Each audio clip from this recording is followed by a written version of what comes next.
Thank you. Also, there is a comment. If you wish to make a comment, please sign up on the comment sheet in the back.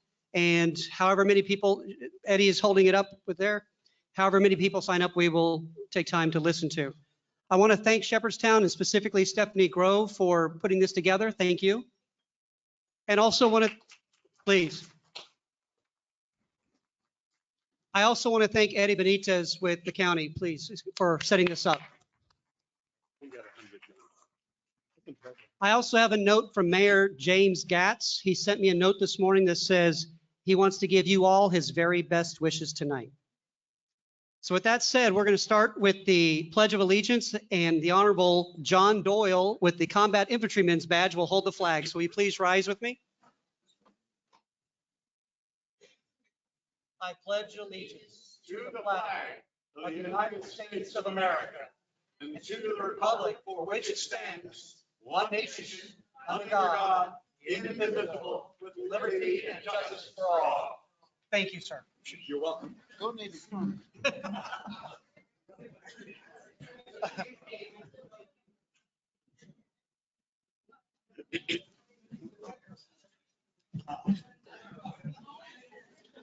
Want to introduce the commissioners that you have before you. I'm Commissioner James Cook. I want to say, in representing Shepherdstown, I have a little opening remarks, and then Commissioner Upson. And we are the two newest appointees to the commission. And we have found that in this 40-some days has been a whirlwind. There are several issues that are very potentially divisive. And there are also opportunities, I think, that we can come together to make some sound solutions and sound decisions. With that said, we didn't hear from everybody and every point of view. We've heard from solar. We've heard from the farm landowners. We've heard from the other night when we did public comment. So we wanted to hold a town meeting that allowed everybody to give their opportunity to share their point of view. So with that said, this evening we're here to discuss the proposed payment in lieu of taxes pilot agreement for the Wild Hill Solar Facility. Understandably, there are strong feelings on both sides. Our goal as commissioners is to understand and consider all viewpoints.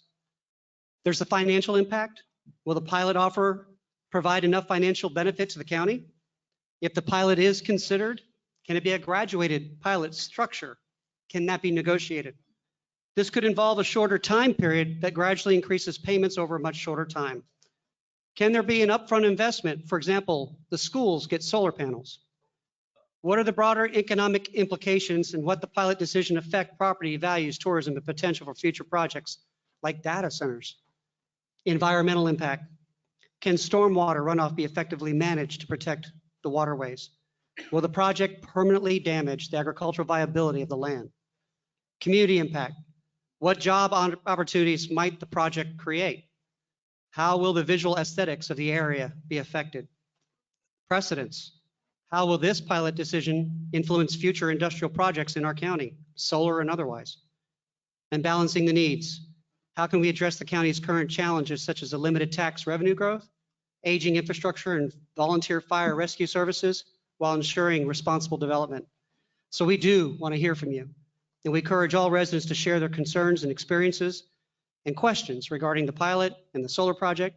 And if maybe we can work together to find a solution that balances the economic needs, the environmental responsibility, and the well-being of our community. Thank you. Commissioner Upson. Good evening. Commissioner Kelvin Upson. I represent the Harpers Ferry District. And just want to bring up a couple of points here. One of the key responsibilities of the Jefferson County Commission is long-term planning.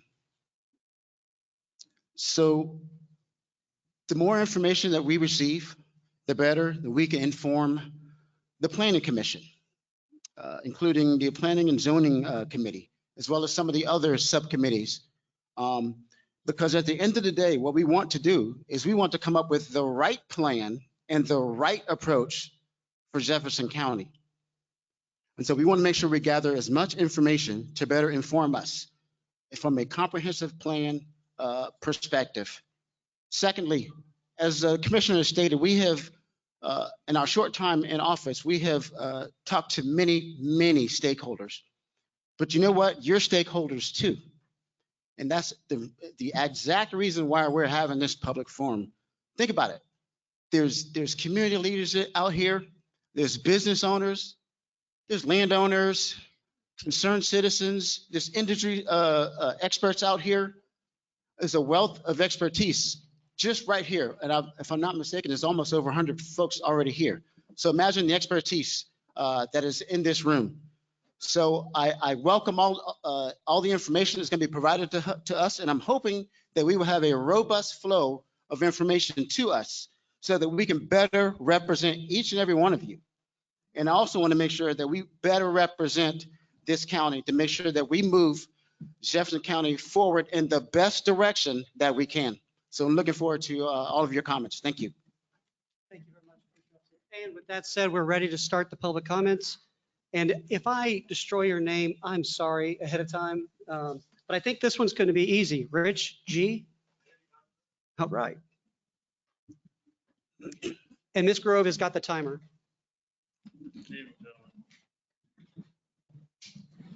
Yeah, I'll just lean down.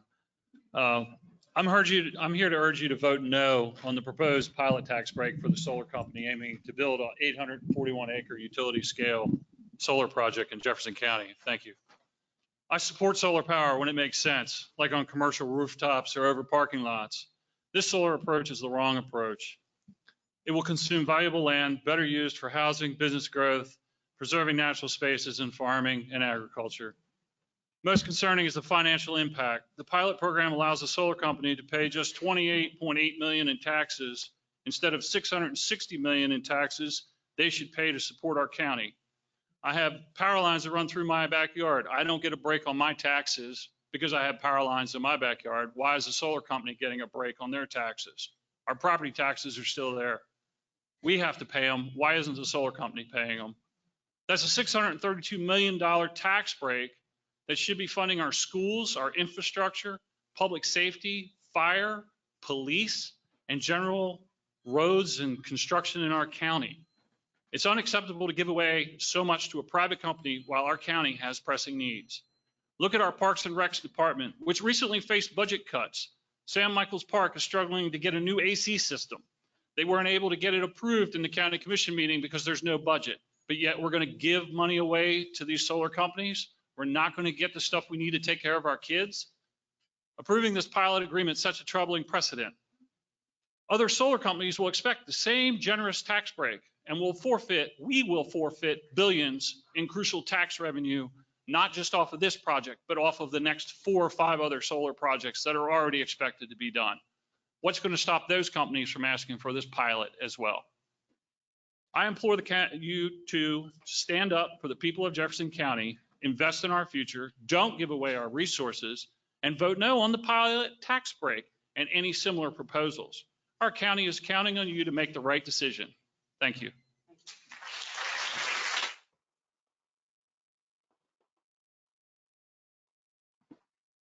Diane Blust. We should have coordinated. I'm sorry. Thank you. Hi, my name is Diane Blust. That's okay. And I have been a resident of Jefferson County since 2014. I have a small permaculture homestead. I have a small permaculture homestead on Uvilla Road that has solar panels all over. I love solar panels. I have an EV. I charge it from my solar panels, but I would echo what Mr. G said and urge you to vote against the pilot. I want to go off on a tangent here. I'm involved in local food in a big way. And I don't know how many people in this room know that Jefferson County is part of the Washington agricultural region. Anybody know that? Yes. Okay. So we should be paying attention to that fact for use of our land, not just housing and big solar farms. We can make a real name for our county as a leader in sustainable agriculture that addresses the issue of cutting transport miles from production to market, hence addressing climate change in a positive way. We have a huge built-in agricultural market in DC and the near in suburbs. And we should be taking advantage of that. We should get the JCDA. I know they're looking at this, but they should be really looking at taking advantage of that fact. We should find a way to incorporate ag uses into utility scale solar that exists already, ensuring that our valuable farmland continues to produce food. Now these people come in and they say, no, we can't do anything under it because of liability, this, that, and the other thing.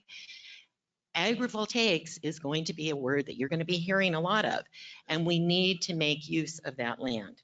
I'm opposed to pilots or huge tax breaks, but if we must go forward with these unfair programs that cheat residents out of tax revenue, we should at least demand continued ag use of the land under those panels. And I think that's it. Thank you. Thank you.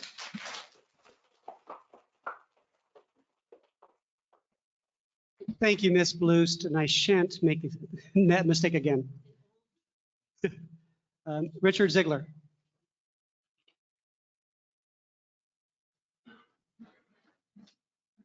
First off, I'd like to address the crowd here. How many of you believe in property rights? Gee, only that many? Huh. So, no, the first question is, how many of you believe in constitutional property rights? No, just let it go. Let it go here. All right. Now, I have the right to do as well. I have the right in order to do on my land as I want to. I wish to put solar facilities on there. The reason I do is because I am just about that far away from being 70 years old. I've had a number of personal injuries and so forth, and I'm going to either retire or expire. And that land's going to be sitting out there, and you're all going to have to pay for one bodacious big park. So the other thing is, on a pilot program, if you don't pay for, if the pilot doesn't go through, all the solars pull out, all those land goes into housing. Now, if you have, yeah, okay. The people that are saying no are also against any other commercial entity being in here, other than maybe another McDonald's or something like that, but that doesn't pay the bill either. The big thing is all those acreage that is going to be going into solar will offset because you don't have to buy 33, 44, and $55 million schools. No, that money won't be there if you have to do the math on that. But if it all in housing instead of solar, it comes out of your wallet. You're looking at a 20% increase in property taxes within the next 7 years. Huh? That's when the levies and so forth coming up. The impact fees are not going to pay for all these schools that are going to have to be built. It's just logic. If you want, that's a matter for the county. Ms. Grove, can you stop the time real quick? Is it okay for me to request for decorum that it's all addressed to the two of us? Okay, I appreciate that, Mr. Ziegler. Okay, we'll do. I had her stop the time to ask the question, and so Okay. and she's restarting. Okay. The other questions you'd have to ask are how many are, well, okay, I went through all the other stuff there. Without the commercial enterprises such as solar facilities like Wild Hill, taxpayers will have to foot the bill through their wallets to pay for the exponential residential growth that we are currently experiencing. There are around 2,000 new homes being or soon to be constructed within the next 2 to 3 years. If you figure 1.7 children per household, that is 3,400, and of those 3,400, reasonably expecting at least 60 to 70% of those will be school age. That's 2,000 to 2,300 new school students. Now consider the farmers that are about to retire or expire. Thank you, Mr. Ziegler. Okay.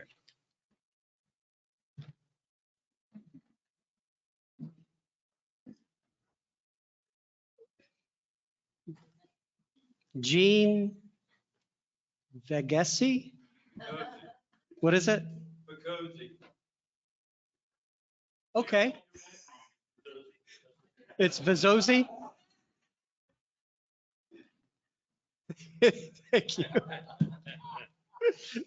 It's been pronounced worse. Good afternoon, Commissioners. My name is Gene Vazzosi, and I live in Harpers Ferry since 2019, currently residing in the beautiful part of Shenandoah. So for full disclosure, I do work in a data center industry. I also am president of We the People of Jefferson County. We're a registered PAC in West Virginia. We hold candidate forums. We endorse candidates who are constitutionally minded. So if you're interested in We the People, hit me up. Come before you today to implore you to vote no on any legislative rule that involves the proliferation of solar in the county. Contrary to what you're told, solar's fool's gold. The solar industry is here to kill West Virginia coal, gas, and any other fossil fuel in any other states. Solar has no place in residential areas. Anyone who lives near Cabletown Road or the Blake Solar Project can attest to this. This program has impacted the resale values of homes in the area. It's a complete and utter eyesore for anyone who drives near that area. There are literally homes 20 to maybe 50 feet from solar panels. Now, someone may buy that condo, I have no idea, or townhouse or whatever they're building there. But it's really an embarrassment that they would put this project sitting in between this residential area and a Catholic church. It's just a disgusting area to drive through, in my opinion. Radical environmentalists here today will tell you they love solar, that it's the best technology to save the world and stop global warming or climate change or whatever the latest name change is. But solar panels are completely inefficient, right? Solar panels have a range of reaching about 15 to 20% efficiency compared to coal, which is at 40%, natural gas is at 60%, and they generate the same amount of to generate the same amount of energy. So the most efficient being nuclear or hydroelectric.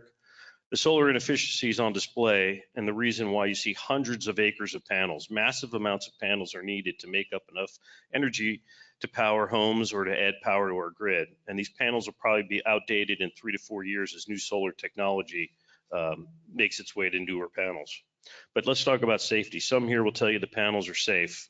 And I've seen on this on websites for companies doing business in Jefferson, solar panels are made with toxic materials such as cadmium, telluride, copper, indium selenide, cadmium, etc. And I'll let you look up the toxicity of each of those. These chemicals can leach into out of the equipment into soil. If there's a fire, there'll be significant hazards to the people in the area because they put them so close to residents and the first responders who have to deal with them.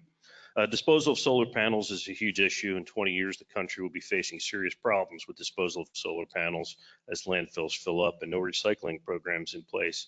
Currently, the county setback for a solar farm is measured in feet rather than miles. How did we get here? The new Green Deal. Thank you. Thank you.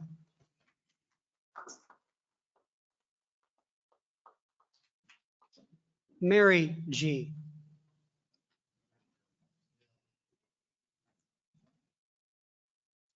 Good evening. For the record, the Blake Solar Facility off Cabletown Road did not request a pilot program. They did not request a tax break to fund their project. The pilot program gives the Wild Hills Solar Company a $632 million tax break. Why should they get to pay $28.8 million over 39 years? Who do I need to call at the IRS to get them to let me pay my taxes over 39 years? It's not going to happen. We need that tax revenue. Our food pantries and churches are working overtime to feed our community, and we are struggling. Our school teachers and administrators need raises. We need to build new schools. We have 2 high schools, Washington and Jefferson, and that's been that way since 2007. We have more homeless people and people addicted to fentanyl every year. How the resources to help them if we are giving away our tax revenue to solar companies? We have 3,398 acres of solar planned for our community. Are we guys going to give them all pilot tax breaks? That is tax revenue we need to secure our community's future for our children and grandchildren. We have 4 kids. A lot of people in here have grandkids. We want our community to not be taken for a ride by solar companies. And for 39 years to pay taxes when we all know that at the most solar only lasts for 30, Do we really expect these people to keep paying and paying even after the solar is done? I don't think so. Y'all need to stand up for us. Thank you. Thank you, Ms. G.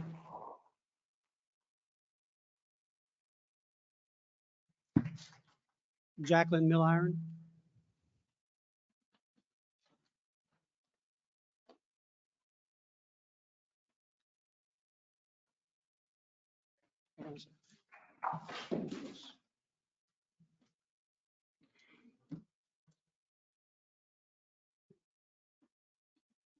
Yes, ma'am. Good evening. I live in the Harpers Ferry District. Solar Facilities Committee was created by the Jefferson County Planning Commission as far back as 2019. We do not know for sure when they met. The process. Would you stop for time, please? Pause the time.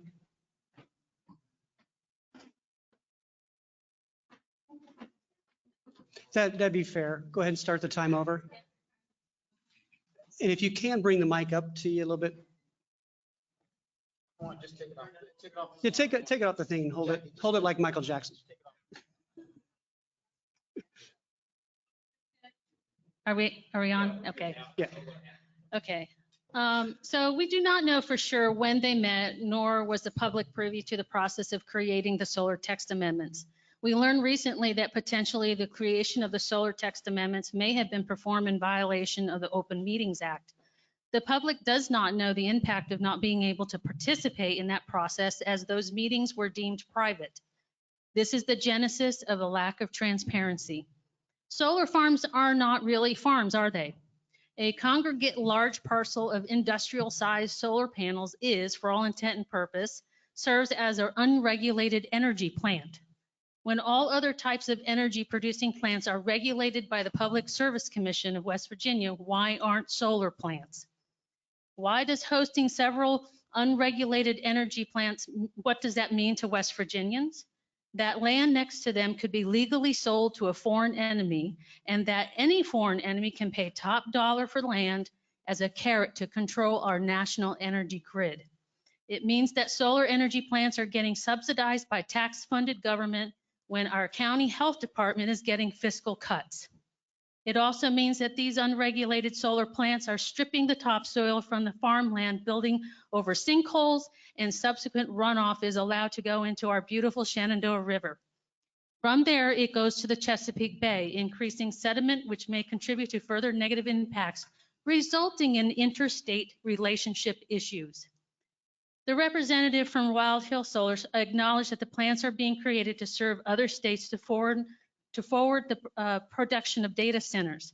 Also suggested that without pilot, the project is a no-go.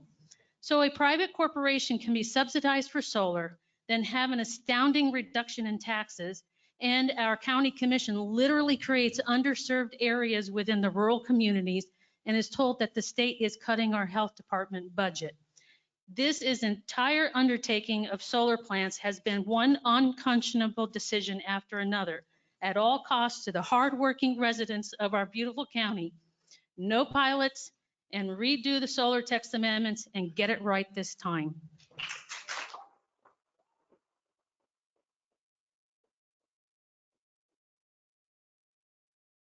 Christy Statig or Statig? Thank you. Oh, short people. I actually didn't prepare a statement, and it's really tough to follow that one, but I agree with everything she said. I have no other way to say it.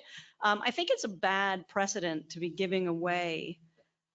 I spent a little time one day and I looked up these companies that are coming in here to build this solar. They're huge. They make a lot of money. I don't know about all these people, but I'm struggling. This economy's been really rough. I'd rather see these huge companies that are filthy stinking rich, multi-billion-dollar companies, pay their fair share, pay their taxes. It's bad enough I got to drive by that eyesore on Cabletown Road and I got to watch the rain just pour tons of that brown water into Ebbets Run, which runs into the Shenandoah River. It's ugly. It's ugly. We have to live with that. And Mr. Ziegler will say it's property rights, but my property value, my house has gone down, and that breaks my heart. But we have to live with that. But I don't want to live with them getting tax breaks for 39 stinking years. That's too much. That breaks my soul. And we need things like more police, more first responder. We need money for schools. We need money for health department. They're essential things that this community needs. We can't be giving away money to these huge corporations that don't need it. This pilot is a bad idea. As a community member and as a person that cares about her community and in a room full of people that are here because they care about their community, please don't vote for this pilot. If you do it for this wild solar, you're going to have to do it for the others, and you're setting a terrible precedent. Please do what's right for the community. It's been tough for all of us. I urge you to vote no on the pilot. Thank you.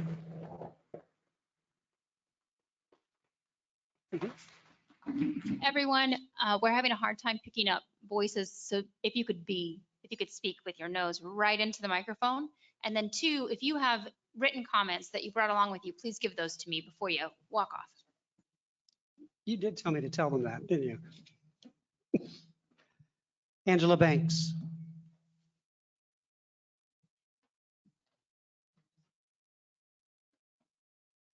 See if I'm tall enough. There we go. Little closer? Yep. How's that? Hi, I'm Angela Banks. I'm the assessor of Jefferson County, but I'm here as a taxpayer, a grandmother, and a resident. I want to share with you why I am not in support of a pilot agreement for Wild Hill Solar Project or for any solar farms. They need to pay their fair share of taxes. They are an industry, not a farm. The farmers get a tax break on their land for farming in which they must apply on time on an annual basis. This break is to help keep farms in West Virginia. The residents of Jefferson County pay their fair share of real estate and personal property taxes. I do not see how giving a solar farm project a 39-year tax break will help the people that live here. We will not see a reduction in our taxes or our utilities. Please do not vote for a pilot agreement for solar project. Do we really want thousands of acres and solar panels owned by outside companies who they're only coming here based on a pilot agreement in lieu of paying their portion of property taxes? I know that I cannot support that, and I'm just letting you know that. Thank you. Thank you.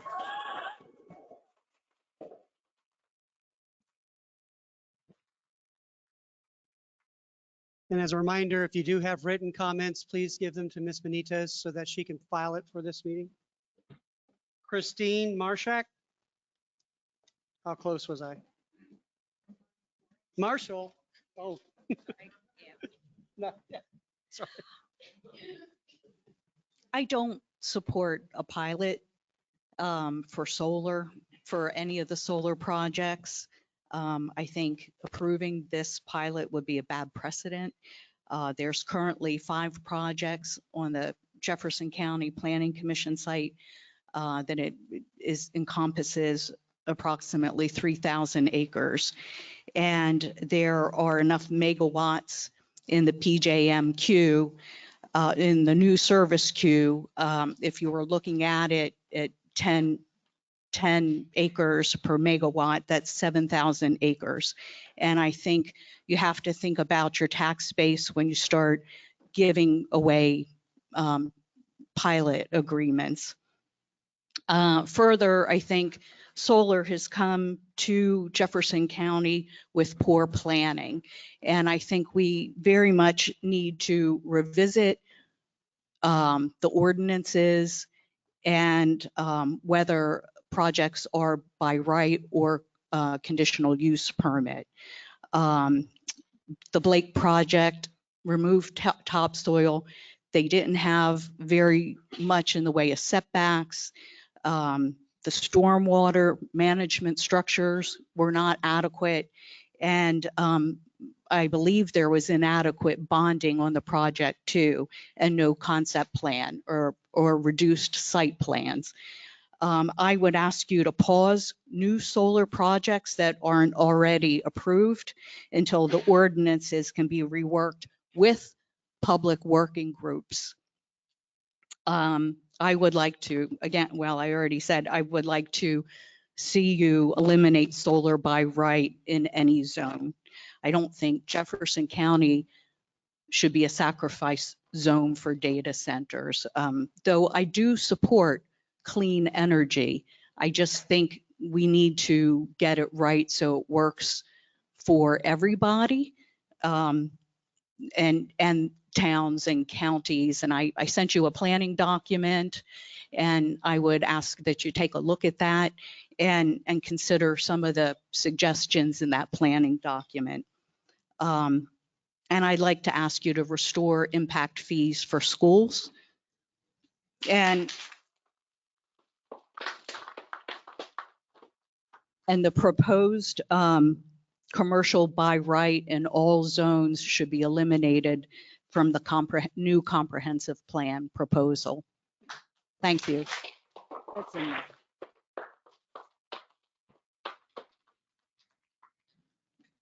Thank you, Ms. Marshak. Charles, I'm just kidding, Marshall. John Doyle.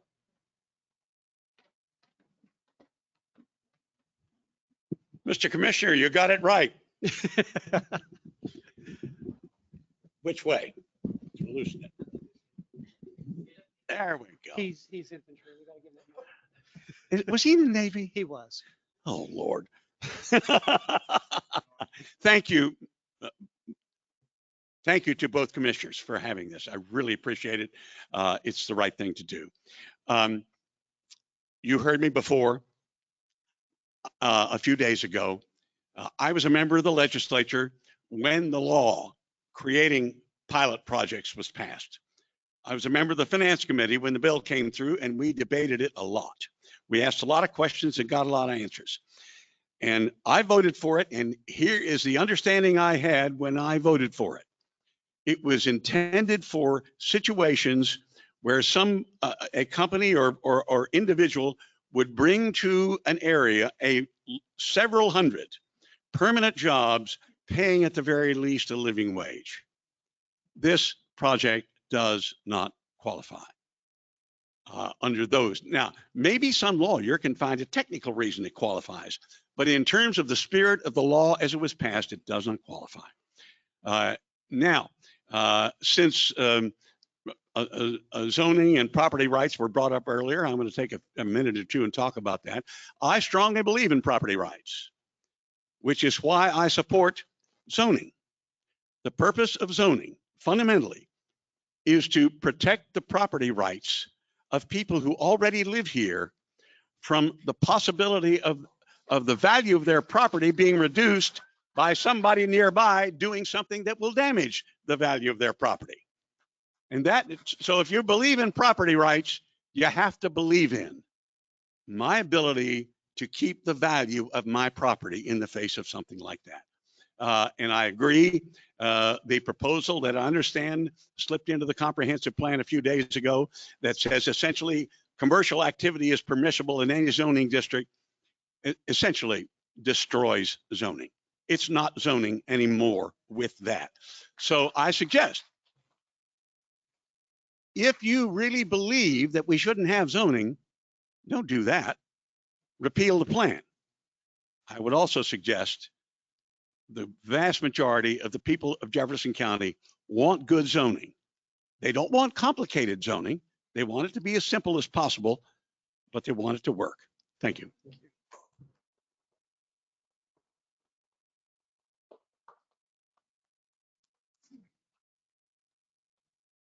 Thank you, Mr. Doyle.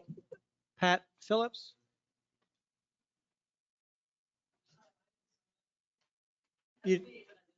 Okay. Paula Salvo. Can do what?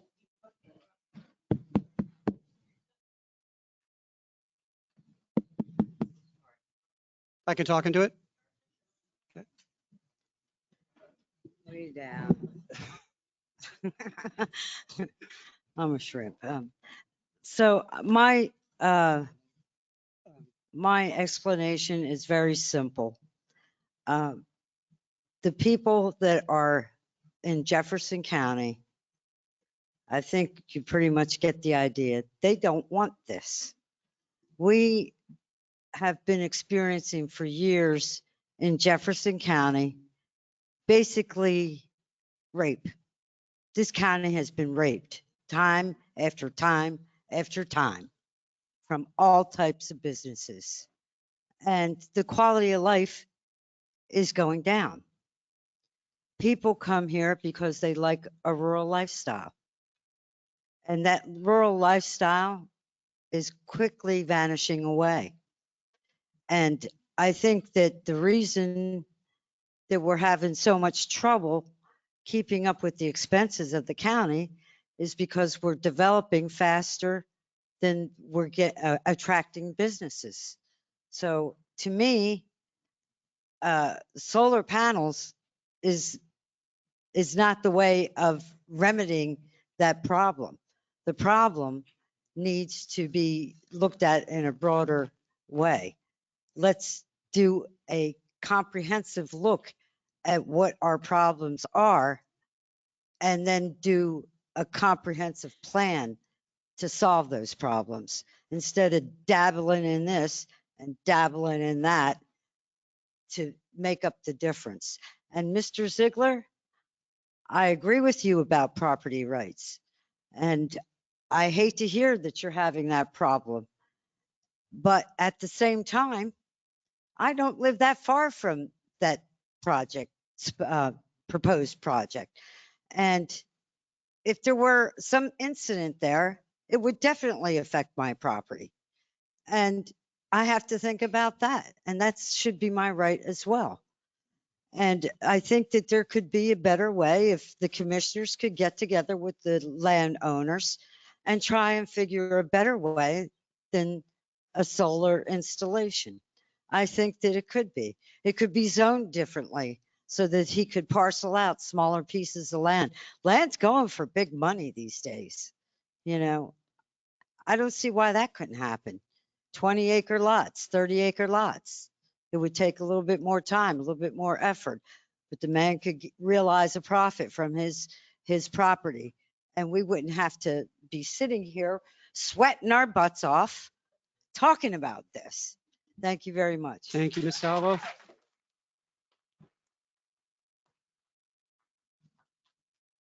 David Tabb.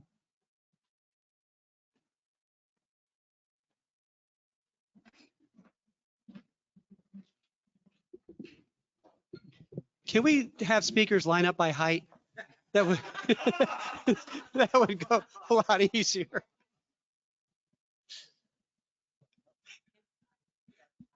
Okay. Right.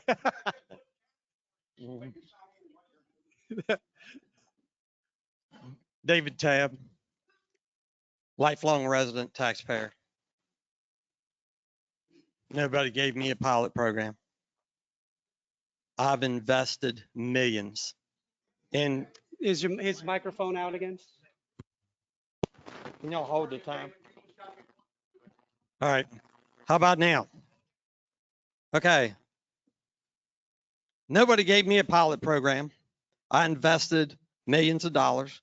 I've produced a lot more money than I've ever made for the county, the state, and the federal government.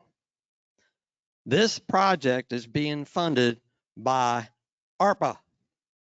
Here's my notes from 2021. That's why they're being able to put this stuff up. This material is outdated. The whole project should not have been allowed to come forth without the voters' approval. All this information, changing stuff around, having all these meetings, which everybody was there, including me, and nothing made a difference.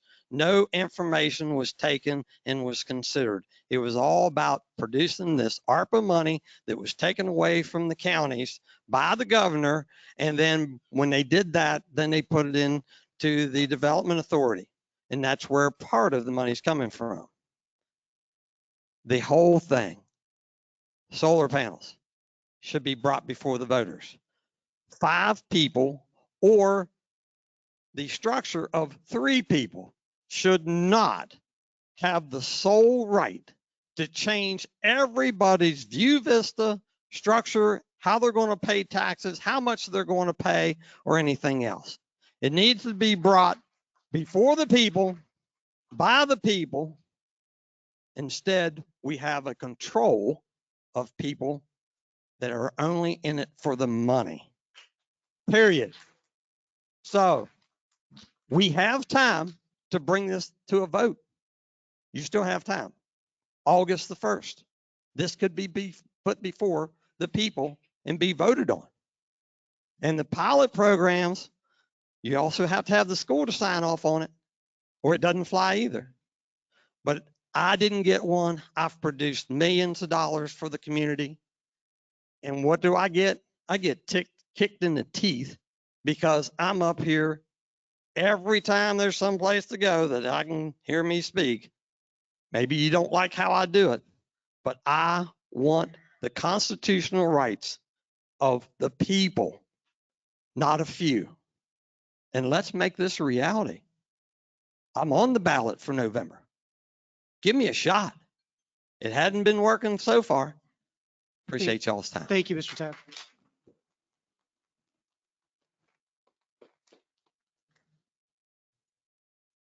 Leah Rampy.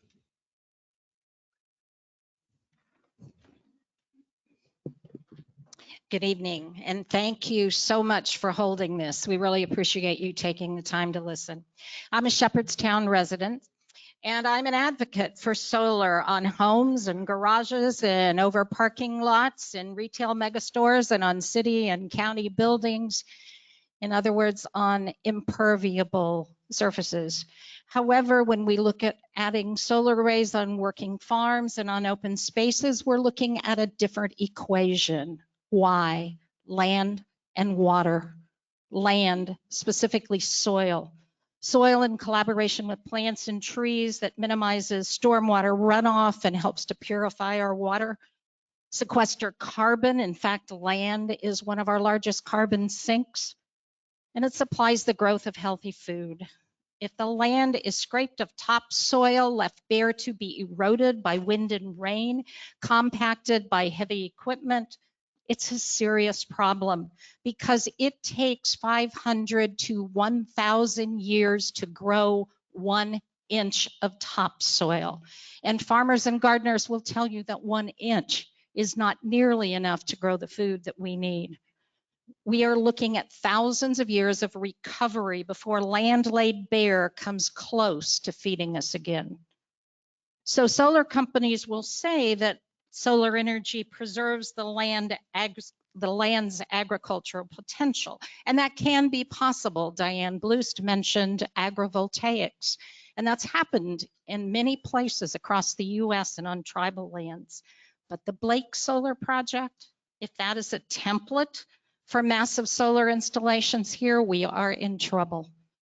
A January Independent Observer article noted mass grading of topsoil in that 500-acre project. It shows photos and videos of sediment covering nearby roads flowing into the Shenandoah, linked to multiple violations that Blake has received from the West Virginia DEP. Unless Jefferson County can ensure that topsoil and plant cover will remain intact, that land disturbance will be mitigated, that soil and water will be protected, then any tax income and certainly reduced payment in lieu of taxes is a Faustian bargain.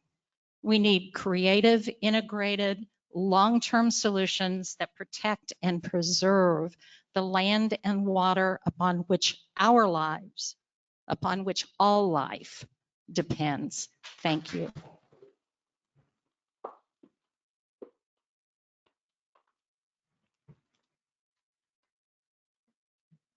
Yes, please give your comments to Ms. Eddy.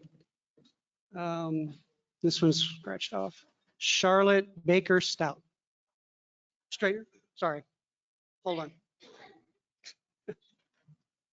What is your last? Baker Shank. Shane. Okay, thank you. And I will sound like an echo of my friend Leah. Thank you.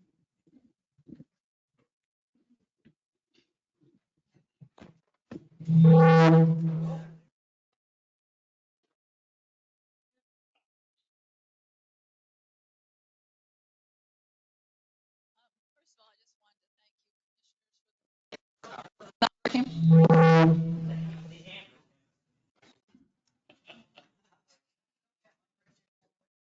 you want you to tell? Yeah, that'd be fine.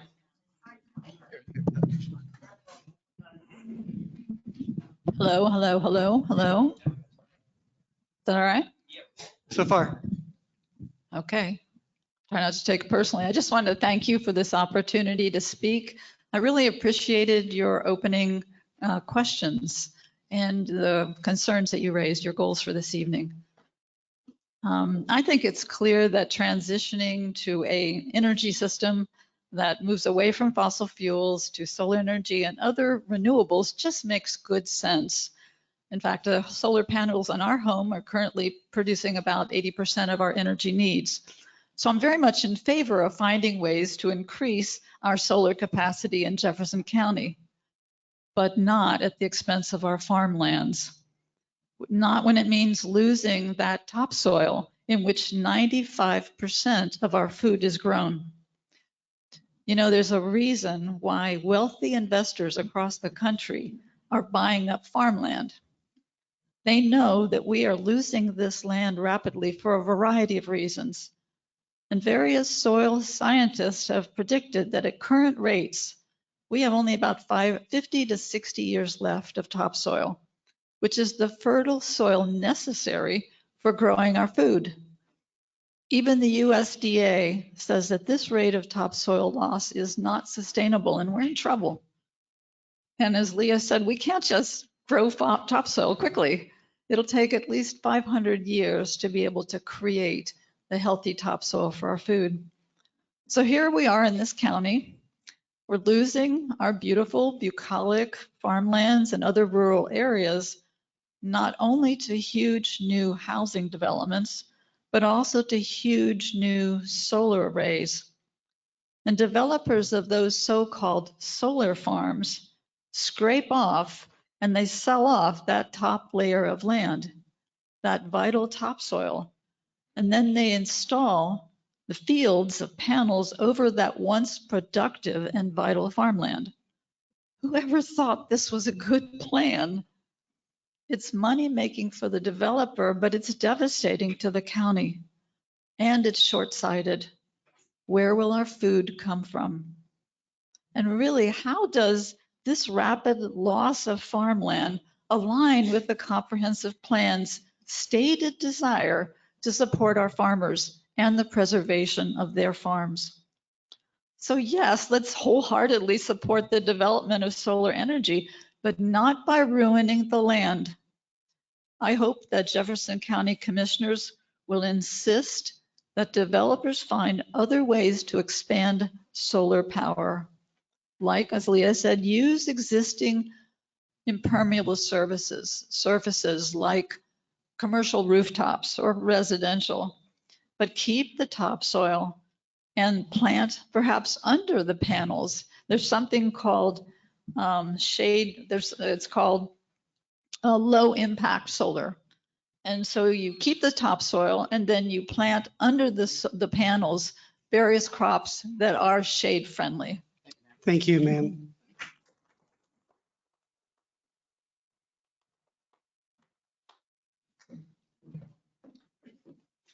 Phil Baker Schenk. Practice makes perfect. Baker Schenk, yes. I reside here in Shepherdstown, grew up on a farm as a kid. Now I live in town. Recently, I chaired our town's advisory steering committee on updating our comprehensive plan here. And I thank you as commissioners new to the job for scheduling this time. We've heard a lot about the pilot big tax break that's in front of you for decision and a vote coming up. That's one of many votes that you'll be asked to take in the coming months. One of those is going to be the County Planning Commission is going to ask you to vote to approve the county's next comprehensive plan.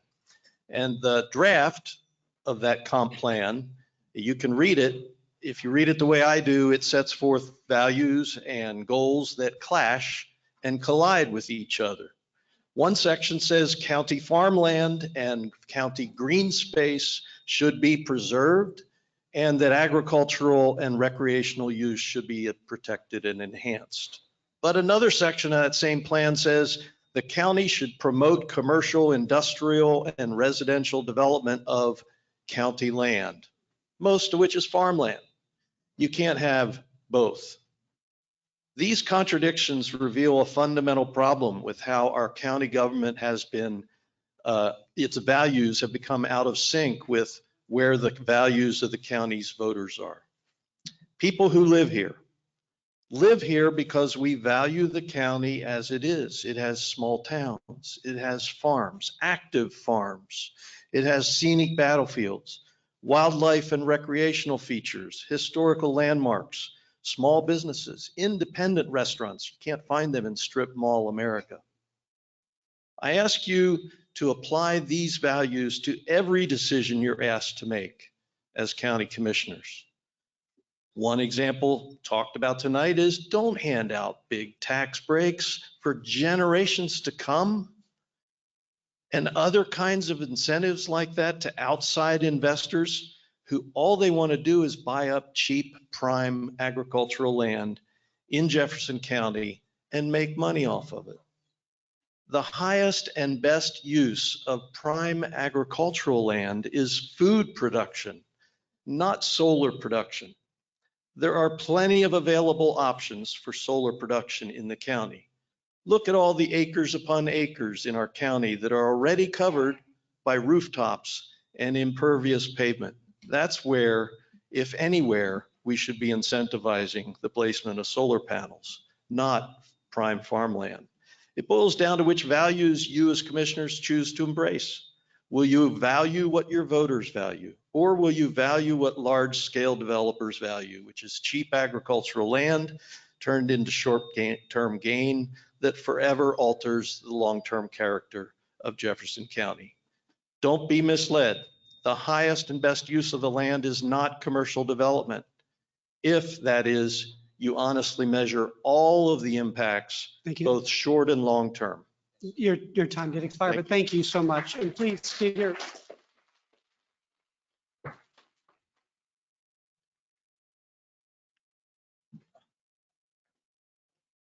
Marty Americana. Am I close?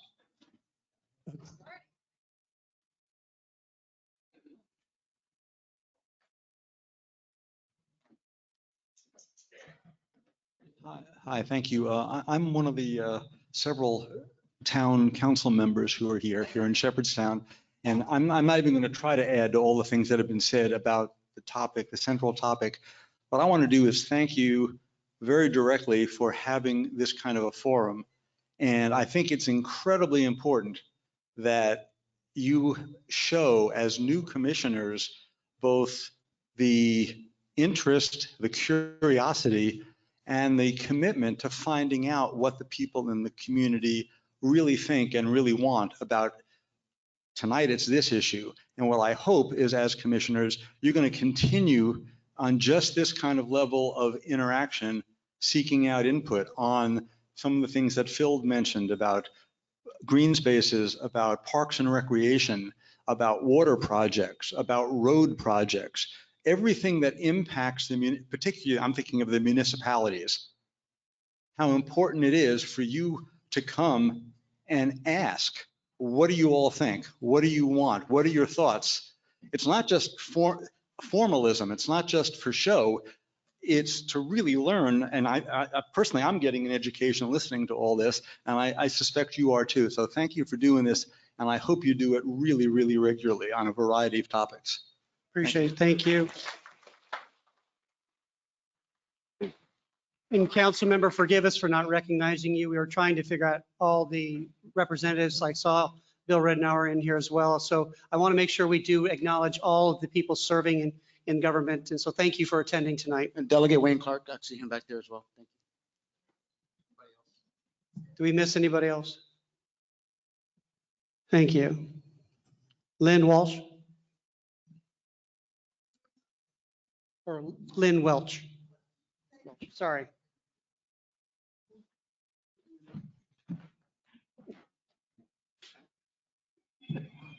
I know, right? I don't have a prepared statement. Like that? But so I'm an architect and I've lived here in Jefferson County for 44 years. And I'm like most of the people, I wasn't paying attention to what was going on. And all of a sudden the solar farm showed up by the Catholic Church and it's just appalling beyond all belief. It's the responsibility of our planning and zoning people to protect the neighbors. And if the setback on the solar panels is 30 feet, it's 50 feet for a church. And that was because Paul Rocco said they were too noisy. The setbacks on the solar panels should be more like 300 to 500 feet, not 30 feet.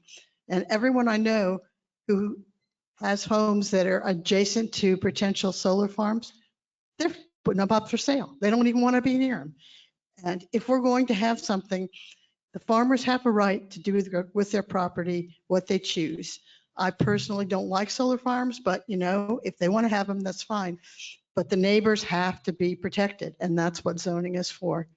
So that we need to have, the topsoil has to be maintained on the property so that if the solar farm goes away, it can be reused for something else. And the setbacks have to be adequate to protect the neighbors. Thank you. Thank you. Kay Schultz?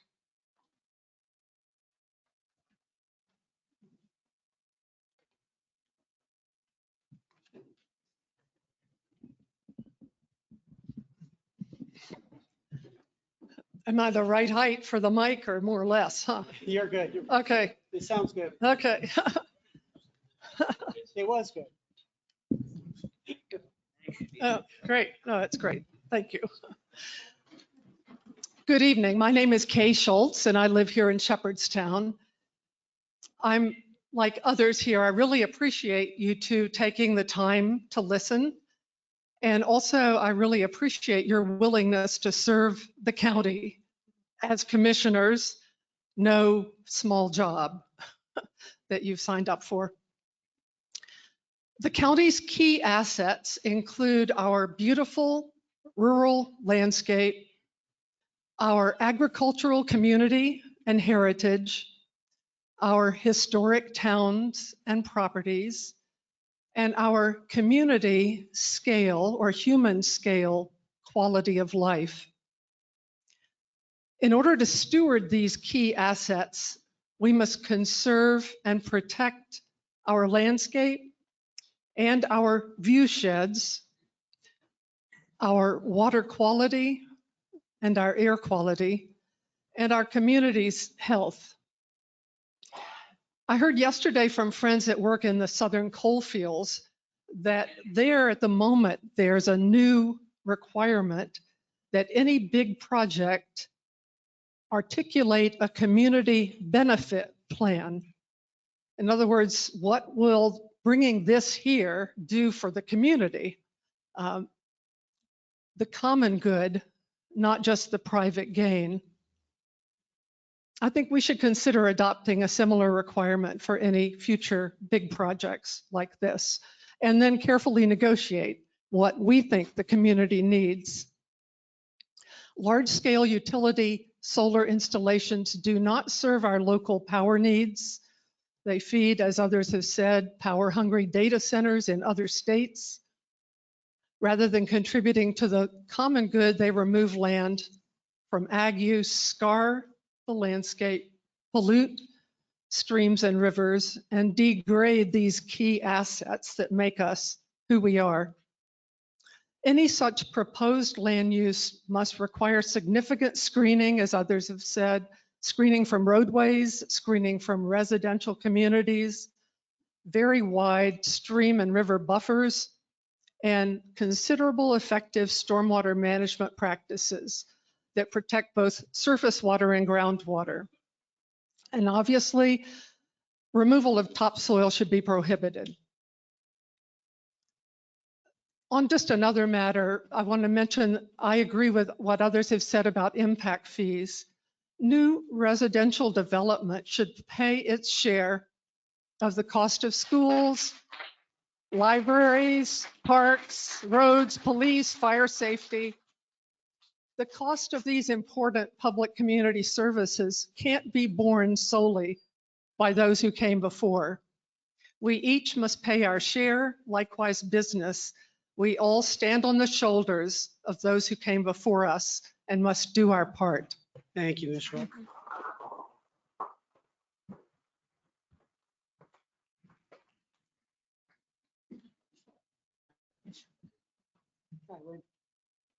Is it Mike Austin? Oh, how close was I? I was. What you got up? Thank you. Okay. Can you hear me? Okay. Yes, sir. I want to echo the comments of others, Marty Americano in particular, that welcome you here. Hope you'll come back. And maybe as a president emeritus of the community club, we invite you to come with your colleagues and host county meetings here on occasion. Give us more opportunity to have access to you, have a broader discussion, and gain confidence in your willingness and dedication to this challenging job. We're all working against the legacy of Rockwool, which has created a negative environment that's going to take a long time to overcome. I know there are many new faces and earnest efforts to recalibrate and make amends for the very bad decision. But we really need to work together to make that happen. We particularly not have us as a community solving the problems for governors residing somewhere else or other politicians who have an agenda. If there's real merit for some new initiative, it should sell itself, not be artificially driven by some compensation like tax deductions, which we're not going to recognize. I particularly appreciate broadening the discussion a little bit to talk about development in general, which includes impact fees. And within the county, I know we have 5 corporate entities in our county, but much of the generation of resources comes from others, not us, not in those jurisdictions. So one consideration would be to ensure that the allocation of funds raised by impact fees go to the general area which they're raised. Now, I'm speaking now about Morgan Grove Park, which is outside the town limits of Shepherdstown, but really is used extensively by a broader community. And you will see on Thursday when we have our parade and then 4th of July celebration, we'll have 1,000 or so people out there enjoying that park. So between us and town, between the park and town, there's a new development of 600 or 60 or so new houses who pay a minimum impact fee. And although other reasons, sources for using impact fees are important, recreation, particularly in this environment, is particularly important.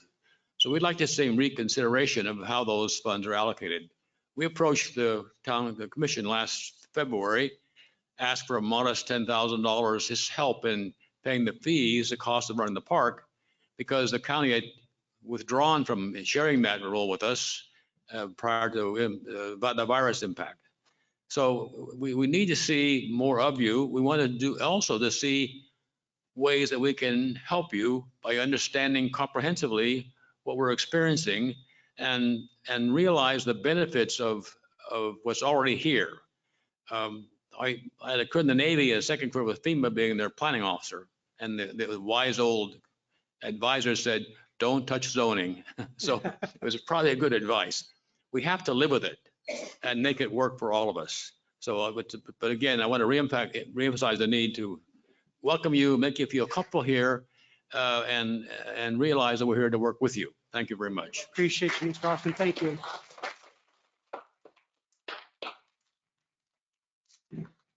Carl Pierce.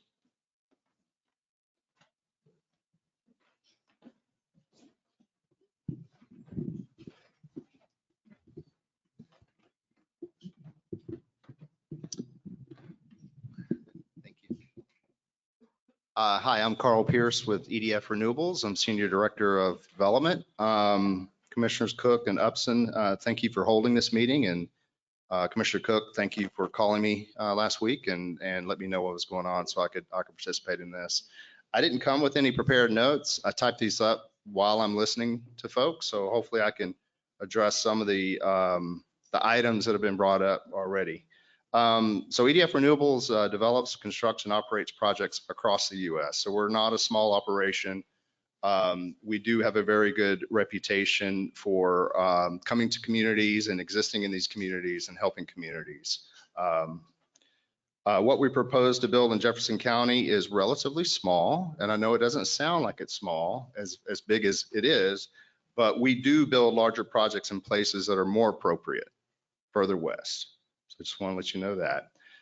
On the issue of stormwater runoff, the West Virginia DEP requires a permit for stormwater discharge. And I hope that if we get the opportunity to construct a project, that if we're not abiding by that permit, that they levy heavy fees, that they even implement a stop work order if we don't adhere to that permit. I think that's important. What I'm hearing about this other project is ridiculous. It's stupid. I've developed projects in Virginia where they have very strict stormwater retention requirements, and I assume that your state does as well. I just don't have experience in it yet. We will commit to sequester topsoil that is moved at our project. So we may do some grading. There's an opportunity to sequester the topsoil, and after you do the grading, put the topsoil back so you don't mess with the topsoil. Topsoil is important. I think one other thing to note about topsoil is that it's created over time, and it's normally created through organic matter and other things that happen without there being agriculture activities. So during the 39 years this project will be there, you will actually get more topsoil by that project being there. On the pilot issue, you will. On the pilot issue, what we're proposing to do is to bring $29 million over the life of the project in tax revenue to the county. That's compared to $1 million that you're getting with that property right now. We've been here in the community for 5 years. Due to the agreement that we have to connect to the grid, PJM, we're faced with some big decisions in the next 2 months. This pilot and other things that need to happen for us to move forward is required for us to be able to move forward. There's a few other things that are required as well. Our industry, us in particular, are investigating agricultural businesses to exist with our project that's coordinated with the community. And we have committed to vegetative screening from roads and from residences. Thank you, Mr. Pierce. Roger Muro. M-U-U-R-O? Oh, maybe it's Monroe. I don't see a Roger. Okay, moving on. Mike Mood.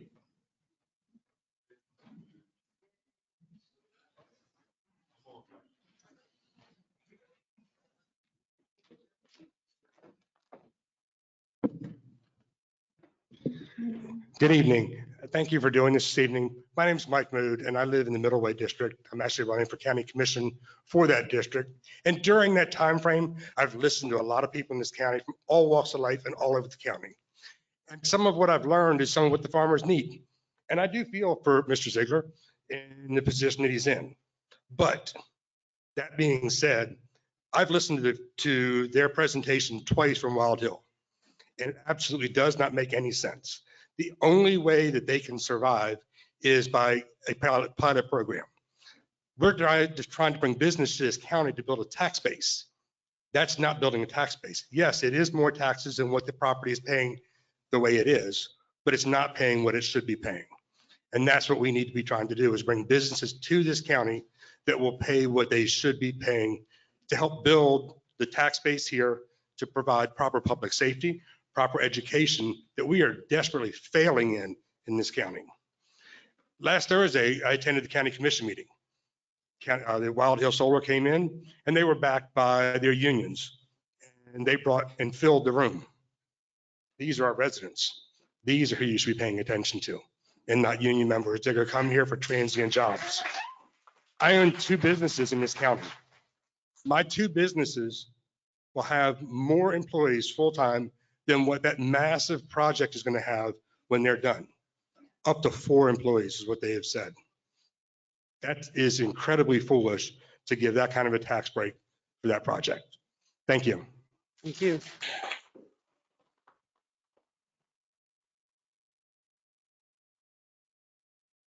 Charlotte Fremeux. Fremeux? Not even close. Just see, people have been said way worse. It's Primo. Anyway, thank you. And Eddie, afterwards, can you give your email out for those that have it on there? Yeah, I'll send you by email. Okay, thank you. Good evening. Thank you for allowing us to speak. Thank you. I'd like to raise my voice against utility scale solar in Jefferson County as it is being proposed here and as it has been executed so far. This is a rural county, historically agricultural, and situated in an area of abundant water sources and fertile soil where agriculture use of land makes sense. It is also an area that annually attracts thousands of tourists who come for the natural beauty of our area, contributing to eco-tourist, agro-tourist, and historical tourist dollars. They do not come to tour solar arrays, and we should not be a sacrifice zone. Solar energy is an important part of the sustainable energy future, but it needs to be placed in appropriate areas and installed with planning to mitigate the harm the development causes. The stripping of topsoil that renders the land unsuitable for anything else, and the runoff of stormwater that potentially harms our streams, rivers, and aquatic life. So far, the development that has taken place here has been haphazard and has done neither of these, and indeed has benefited only the landowners and the data centers in the Dulles corridor that will be the recipients of the electricity generated. None of this green energy benefits West Virginia. It is not a win-win situation. So far, the arrays have been set immediately along rural or farm roads without any attempt to make them less of an eyesore, without adequate control for water runoff, and without adopting the retention of topsoil and use of native plantings that would benefit pollinators, hold and nourish the soil, and benefit the adjacent farms that are still operating. It is easy to imagine that further utility scale development will only make matters worse and further rob us of valuable farmland, destroy our view shed, and negatively change the character of our county. I also object to the pilot incentive being offered to Wild Hill Development. Why would you miss the opportunity to benefit our tax bases if our farmland is being co-opted and there appear to be no shortage of eager solar companies willing to come in and pay taxes? Haven't we learned anything from Rockwool? This proposal does not even offer a number of meaningful jobs. It seems that planners are not looking at what we already have to offer and what we have that encourages people to move here and invest in the area. All of the current housing construction assumes that there will be people who want to move here. Let's make sure there are reasons to move here and to stay here. Side note, I have to drive by that god-awful thing on 115 and Cabletown Road. And I'll tell you something, my view from the mountain, I live in Shenandoah, my view from the mountain, it looks like there's an ocean down there, but it is not. It is solar array and it is horrible. It is horrible. That particular development was so disgusting and everything they've done on Cabletown Road is just, it's a shame. Please don't do this to us again. Thank you. Thank you.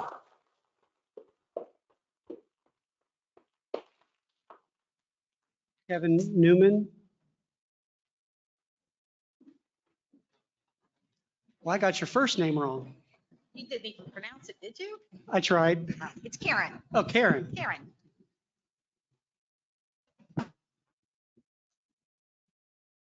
Hi, Karen Newman. I live in Shepherdstown. And I just want to say up front that I oppose the pilot agreement for Wild Hill Solar. And in order to form this opinion, I did a little bit of research. And I found that some people here in Jefferson believe that these solar farms are for data centers in Loudoun County. So I did some more research. The Blake project has one customer, AEP Energy Partners Incorporated, based in Columbus, Ohio. They're an energy reseller. We don't know who they're reselling to. And I have no idea who Wild Hill is intending to sell their electricity to. Maybe the guy from EDF or EDP or whatever it is wants to come up here and tell people that. So I looked at all the solar that is built or proposed here in Jefferson County, and all of it together has a nameplate capacity of 475 megawatts. A nameplate capacity is how much electricity it could produce if it ran full out 24/7, 365. But because solar is intermittent, it doesn't run like that. Due to their intermittency, PJM Interconnection, the grid operator, they model solar at 20% of its nameplate capacity.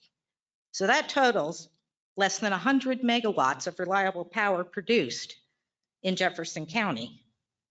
A large data center, just one, uses 100 megawatts. So if we have 3,400 acres of solar, we might power one data center. The data centers in Loudoun County last year or this year are using 2,552 megawatts compared to our 100 that we might have at some point. They don't just have one data center in Loudoun County, they have hundreds, and they want to build hundreds more. The data centers in Loudoun County aren't interested in our solar. What they are interested in, however, is 7,500 megawatts of coal-fired power coming out of West Virginia. Last December, PJM Interconnection, the grid operator, planned a new 500 kilovolt transmission line that begins at the 502 Junction substation, and that is a little north of Morgantown in Pennsylvania. And it goes directly down to the data centers. And I actually have a map that kind of shows you how that goes. The 502 Junction is connected to coal-fired power, and I'll tell you how much. The Mitchell Power Station, 1,632 megawatts. The Longview Power Station, 700 megawatts. The Fort Martin Power Station, 1,098 megawatts. And the Harrison Power Station, 1,984 megawatts. And on its journey east, it also makes a connection to the Mount Storm Power Station, coal-fired, in Grant County. That's 1,662 megawatts. So this new transmission line is going to cross Jefferson County on the right-of-way that currently goes, it enters near Summit Point, goes down below Charlestown, and then goes out at Harper's Ferry up on the mountain. Ms. Nguyen, thank you. The time did expire. Oh, okay.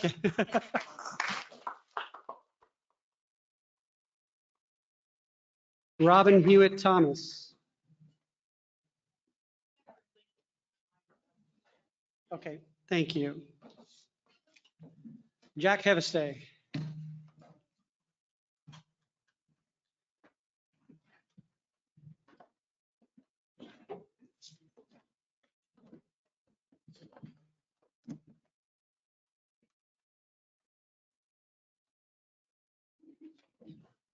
I'd like to thank you for hosting this, setting this up, and coming and hearing the voices of the public. Last summer, I worked the county fair every day, and the number one topic that was brought forth to me was against solar. Unanimous. I didn't have a single person tell me that they were for these solar facilities. They're factories, they're not farms. The generated power that you know is going elsewhere and has no direct positive impact on our residents. The workforce is short-term. Only minimum maintenance jobs are required for long-term employment. The topsoil, you've heard about it. It has been stripped off, and damage from runoffs abound, and foliage buffers are inadequate. Long-term environmental soil damage is apparent. If you just go out and look, you can see it. Setbacks are inadequate, especially where established housing is in place. No one wants an eyesore in their backyard. And the eyesore right now is 3,398 areas that are acres that are allocated to solar. The solar facilities are visually unappealing. They're just doggone ugly. And they're a disgrace to our formerly beautiful county vistas. Solar industry is developing, and the pipeline, these facilities can easily be obsolete and abandoned in the near future. Property owner rights are important, but they should be coupled with property owner responsibilities. Many of these formerly good neighbors have sold out to the corporations with no regard to their neighbors or to our county. Local property values for neighbors is a nightmare. In short, and allow me to be blunt, no pilot agreement. Revenue from property taxes is critical for the survival of this county. You two commissioners are probably well aware of the shortfall in funding. Most of our funding comes from property taxes. Giving a pilot agreement is going to remove that funding from our county for decades. In addition, while I'm on a roll, low impact fees have created a paradise for developers and realtors. Take a cold, hard look at what you're doing. You both have been appointed. You have a blessed opportunity to make a difference in what happens in Jefferson County in the future. Don't let this pilot agreement go forth. Thank you. Thank you, sir.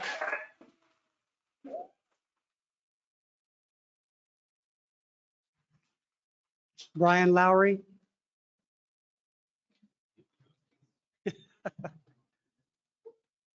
I'm Brian Lowry. I turned 65 15 years ago, and we moved to Jefferson County. I was attracted to Jefferson County because of the rural lifestyle, slow pace, fit me to a T. In just those short 15 years, though, I've seen Jefferson County change, and the changes are rolling faster and faster. H.L. Mencken, I'll paraphrase him, he had a great saying. He says, for every complex problem, there's a good solution, neat, plausible, and wrong. We were sold a bill of goods on this solar system. Solar is not that great. And as a couple other people mentioned, they said these acres and acres of solar panels, they don't really produce that much electricity. So why would a foreign country, a company, want to buy land here and put up a solar field? It's because they sell the carbon credits. That's where the money is, not the producing of electricity as much. Another wonderful speaker mentioned, oh, I wasn't too much against solar because it would help boost our electrical grid. That's a bunch of bull. Get in a drone, fly up over Jefferson County, look at that little corner near Harper's Ferry. You see Maryland, Virginia, and they nip us in that little corner there. That's where they're putting the solar because it's a quick route down to Virginia. And as someone said earlier, these data centers are power hungry. They're the ones that's going to get the electricity, not our school, not our community. Everybody's been fed a bunch of bull. And now getting back to this tax credit, as you can see, I don't think they deserve a penny of tax credit. In fact, I wish they weren't approved at all. But my suggestion to you is deeply consider what's going on. You had a little list of things in Jefferson County. One thing that was grossly overlooked, we've got a business in Jefferson County. It's called tourism. And we rake in a lot of money every year from that tourism. It's going to go downhill fast if we look like everybody else, every county. Why would they come to Jefferson County? It's simple math. We're getting lots of money from the tourism. And that's going to start to dwindle if everything looks like Rockville and Gaithersburg and stuff. We're losing the game here. So my suggestion is no tax credit at all. And that's it. Thank you very much.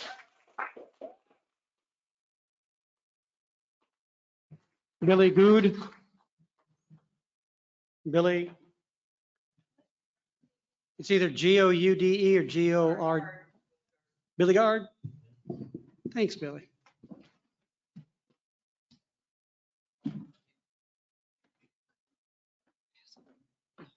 My name's Billy Gard. I've been a resident of Jefferson County. I've been a resident of Jefferson County since 1997. I and my late husband moved here because of all the reasons everyone else has said. It's a beautiful community, and the area here, although close to the Washington DC area, gave you a completely different lifestyle. It could have moved anywhere into the suburban area of the DC. That's not what we were looking for. And that's been lost. Every time I drive somewhere else, it seems like there's 10 houses that have popped up since I was there last time. I am opposed to the pilot, and I am opposed to the project. The project, for all of the reasons that the amazing statements that you've heard this evening have detailed, and I'm opposed to the pilot because it is a bill of goods that is being attempted to be sold to the commission. These started maybe about 20 years ago as an apparent good idea to attract businesses to communities that needed development as a kind of Faustian bargain, as we've heard before. And over the years, they have lost their popularity because they have basically screwed the communities that use them. We were very abused by the situation that developed with Rockwell. I was very involved with that. The groundwater issues here are serious. We cannot take the type of industrial development that this and other businesses pose to bring. And although I also am getting older, I also am thinking about retirement. I also have a small piece of property that has value, but I feel that I'm a steward of that property. I'm only here on it for a little while. And to destroy it as I leave this earth and to destroy the little piece of earth I had is morally repugnant. So although, yes, we could all make money if we sold our properties, I think we have to retain our sense of responsibility to the future. I thank you for coming here tonight, and I hope you come again because we have a lot to say and we have a lot to contribute to the commission, and we wish you the best of luck. Thank you. Thank you, Ms. Gard. Carrie Blessing. Carrie Blessing. You say I didn't get that name wrong, did I?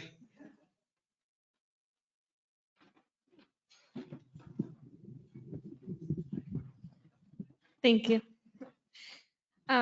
First, thank you for being here.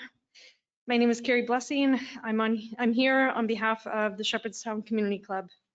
SCC is a service-based nonprofit that will be in its 80th year in 2025.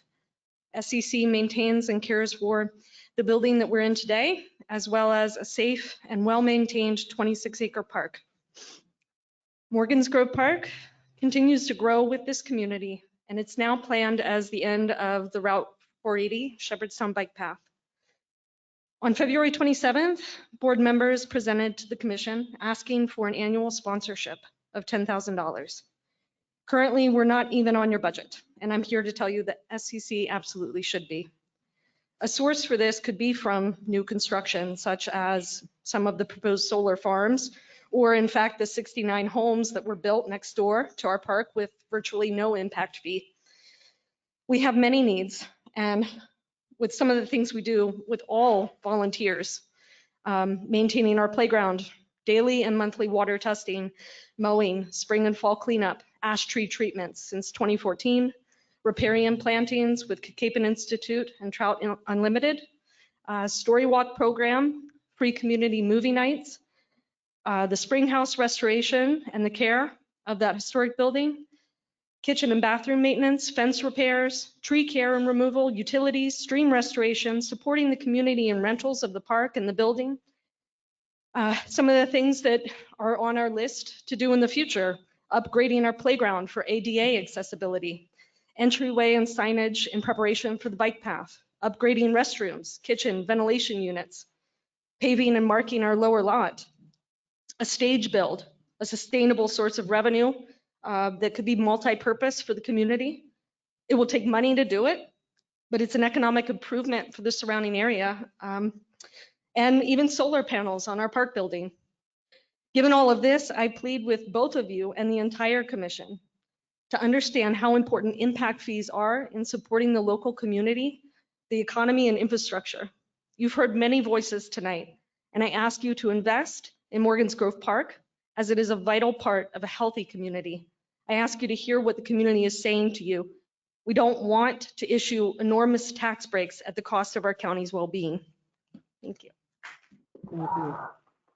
Gary Dugan. Where's Gary? Okay. Madge Morningstar. I got it. Almost heaven. West Virginia. There you go. Hi, my name's Madge. I believe, the newest appointee to the Shepherdstown Planning Commission. So I'm real excited to be here and meet you guys. Thanks for your service. I just want to refer to a comment that was made at the introduction, which you guys did a great job of. Thank you. I appreciate the clarification. I thought we were going to talk about whether or not to have a solar farm. I didn't realize we were talking about whether or not to give them corporate welfare. So I just want to say very clearly, no. And then I really appreciated the introduction comment that you guys have been talking to a lot of stakeholders. And I thought, oh, well, I just learned about this today. So I guess there's been other meetings where you've been talking to other residents and homeowners and small business owners and people who raise their kids here. I just thought when you said you'd been talking to stakeholders, I thought you meant other people like us. But then you said, and you all are stakeholders too. Like, oh, thanks. We're also stakeholders. And respectfully, I want to say, we are the only stakeholders.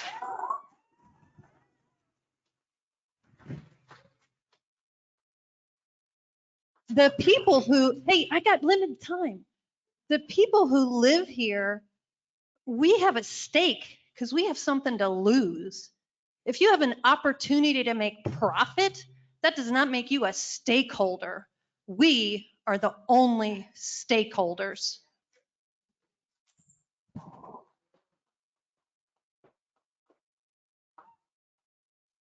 Doug Rockwell.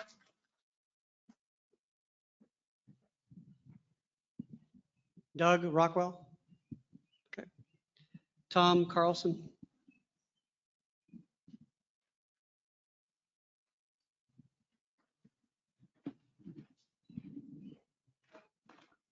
You got it just right. Yeah, thank you so much. Thank you so much. Again, yeah, my name is Tom Carlson. I do work for EDF Renewables and really do just appreciate the time, Commissioner Cook and Commissioner Upson taking the time to hear, all the concerns of the community here and also hear some perspective from landowners. And, we heard from the West Virginia building trades the other day and also hear from us at EDF. Just first of all, I grew up in Maryland myself, but grew up visiting West Virginia. I love the state. I've been with EDF for about 9 years, and we've been working on the Wild Hill project for 5 years. And I got to say, I was very excited about this project because I do think it can bring a lot of benefits here. And also we can address a lot of the concerns that you've heard here expressed this evening. And I know you have a lot to think about. Think about what this means for the county. Think about what it means for the landowners that want to lease their land for solar, what it means for the West Virginia building trades, including residents here that spoke the other night from the county that want to participate in building it, and also addressing the concerns that are expressed here from residents tonight. And just one thing I just want to note is we wouldn't be here if we didn't need a pilot. And the reason for that is we're part of the PJM grid system. So for projects to be built in West Virginia, they need to compete with projects throughout that region in Pennsylvania, Ohio, Virginia, and so forth. The surrounding states here have lower property taxes. And that's why we're here talking about a property tax abatement, or I should say a payment in lieu of taxes. And what we've proposed is basically in line with what Virginia has, but it's actually more than that, what projects pay there for property taxes. So that's why we're here. And so if we don't get this, the way I predict for other projects too, they will not be able to move forward without a pilot going forward. So for us, if I can get a few more seconds because of that, that'd be nice. But for us, the pilot we're proposing is $29 million over 39 years. Without that, it's $1 million. That's what the current land property tax is. So that's really the difference here. And I know the county needs revenue. The other thing I want to say is we want to approach things differently. My colleague Carl mentioned we are very committed to proper vegetation management. And if it's done right, we can make sure we prevent erosion, manage stormwater, and actually improve soil health. Would love to talk to you more about that. And just really ask that, as we think about things here today, to please consider, what this does mean for the county versus not, going forward with something like this. And then also whether this project can address some of the concerns that have been raised about vegetation management. We also do intend to use vegetation planted along the roadsides and adjacent to residential homes that'll help reduce any visual impact from the project as well. And anything else we can address, would love to talk to you more about that going forward. Thank you. Carolyn Rodas.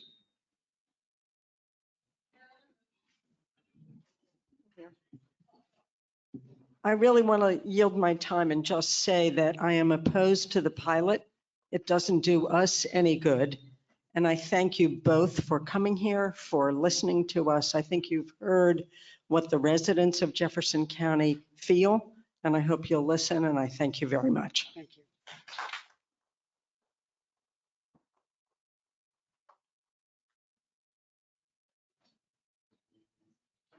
Sue Kennington. Oh. No one can ever pronounce my name. That's why I stood up before you even said it.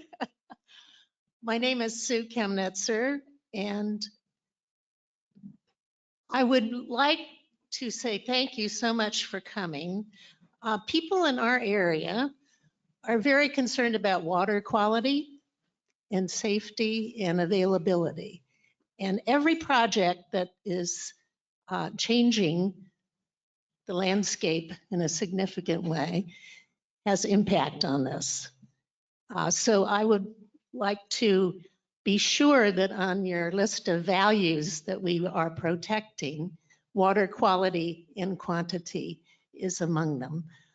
The stormwater, as you've heard from everyone, is a real concern with these large projects. And those of us who are, I'm a volunteer who works with the town here and the water utility. All of us will have to take remediation efforts to clean up the water to make it acceptable. That will cost our water customers. So there are many, to use a very bad pun, ripple effects of what happens on the earth. And please consider them in your deliberations. Thank you.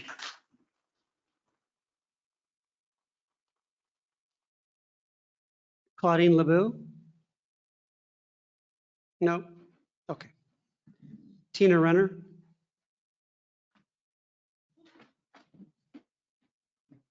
Good evening. My name is Tina Renner, and you guys elected me a year and a half ago to be your circuit clerk of West Virginia, Jefferson County. I'm here tonight because I've been to every council meeting and county commission meeting since I was elected, and all I've heard is against solar. You've had so many meetings that solar's been brought up, and so many people like yourself have come and spoke against it, but here we are again. How many more times does this take? So now we have appointed commissioners, appointed. Do we understand that, right?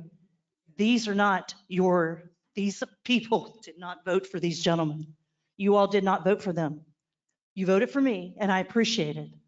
Where are the commissioners we voted for? Where are they at? Where are the commissioners we voted for at? Why are they not here? They know where these voters stand. And I'm sorry I'm getting loud. It's been a year and a half of listening to all this. It breaks my heart. They voted for me because I told them there'd be transparency. I told them I would do what I said I would do, and I did. And I'm not even done. I've got 5 years left.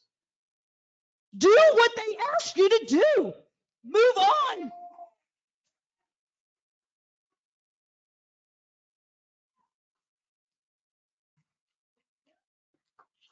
Stacy Tab.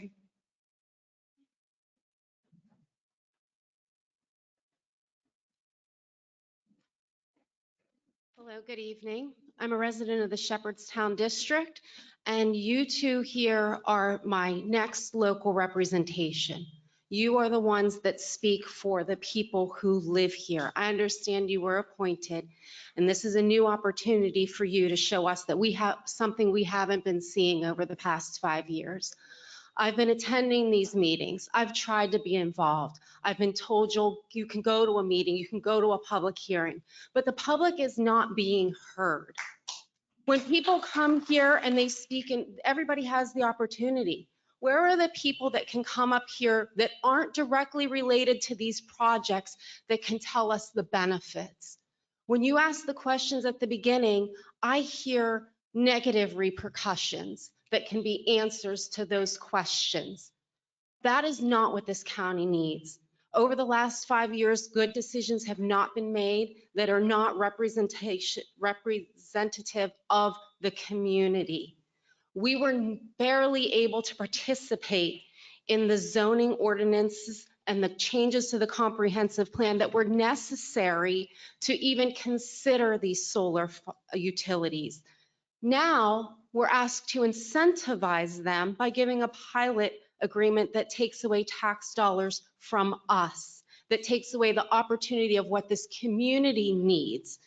It shouldn't be about what they need and what moves them forward. It should be about what this community needs.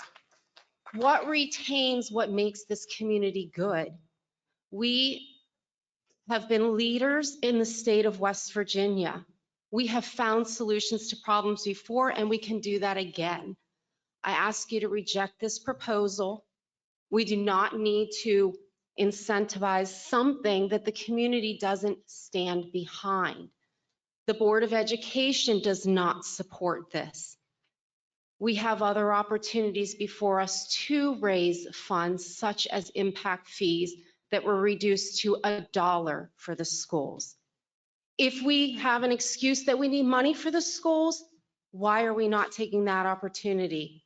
When people say more homes will be built if we don't allow something such as solar, that's when those people who would move into this community would pay fees to help with the impact that they would have. So we have other choices before us, and I ask you to thoughtfully consider them and do what's right for this community and not those that are trying to be a part of it.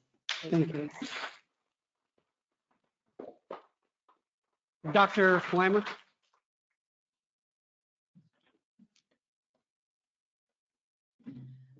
My name is Christine Weimer, and I represent Jefferson County Foundation.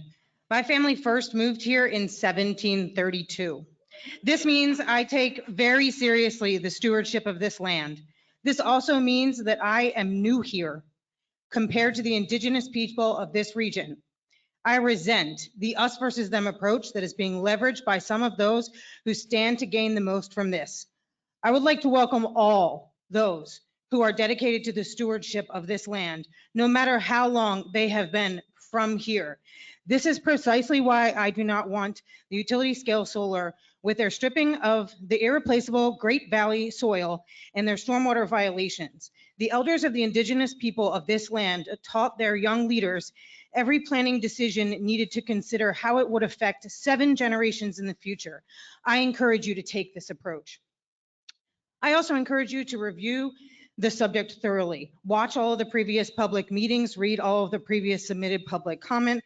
This may help you understand that these companies are not honest brokers. I can give you some examples. One example this evening is that both of the gentlemen who spoke failed to mention that while the companies will pay $28.8 million over 39 years, They will not pay the extra $632 million they would pay during that time if they did not get a tax abatement deal. The second example is the stormwater. These companies convinced our planning commission we didn't need a local review of the stormwater. And now the company that is currently building has been in violation for an entire year. Our DEP is woefully underfunded. They cannot appropriately review the permits or enforce them. That company has not had monetary violations and they have not been shut down. I would also like to point you to the meeting and the JCC workshop on a solar ordinance amendment on August 19th, 2020, when Patsy Nolan asked Mr. Thomas Butcher of First Energy, the company that provides our electricity, if the power produced by these solar facilities will be used to service West Virginia companies. He answered, quote, "West Virginia is a fully regulated state. That means that we generate electricity and we sell it to the customers. So we generate it, we send it through our transmission lines, we send it through our distribution lines, our substations, meter reading. We are a one-stop shop in the state of West Virginia. But we were also required by FERC, the federal regulatory body, and PJM to provide an interconnection for someone who wants to generate merchant electricity and sell it outside the state of West Virginia. So that is why we make these connections. Transmission lines are very expensive and they take up lots of property. So, you know, we make the connection for them. They pay us to do that so they can use land in Jefferson County or wherever they want to just sell power to wherever they want, to except within the state of West Virginia, because we are fully regulated state, end quote. So these companies are doing the shameful perpetuation of several centuries long practice of wealthy outside corporations taking advantage of West Virginians, taking our natural resources, decreasing quality of life, then taking the profits out of the state. Now they don't even want to pay Dr. their Weimer, taxes. Thank you. Thank you.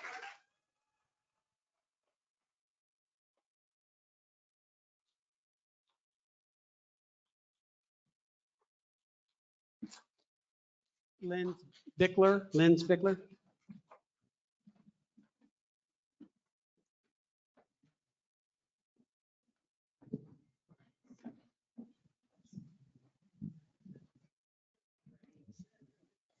Good evening.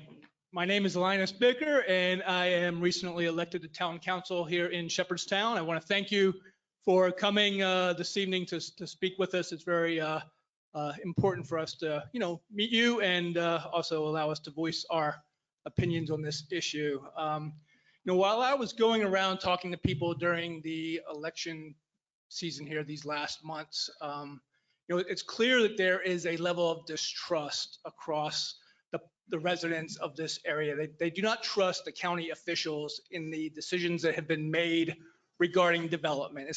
This is just one part of a bigger issue. It's the manner in which the county has promoted aggressive development. And it's been irresponsible, and it really needs to stop. You can hear the tone of the people who have so eloquently spoken this evening, and like people are fed up with the development that has occurred.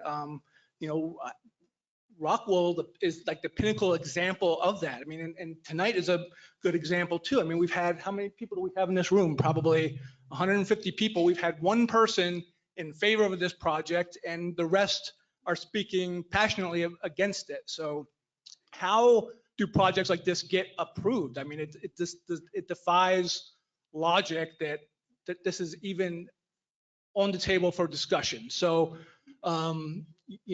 there's a common theme in all of this, that it's these big corporate interests come in and extract the value from this region. So we have big housing developers, we have Rockwell, and now we have these solar companies coming in, and it's not to our benefit. I think Leah Rampey said it best was, I like solar. I like it too on people's roofs. Decentralized solar, incentivize people to have rooftop solar so that they can have cheaper utility bills, so that they can control their power generation.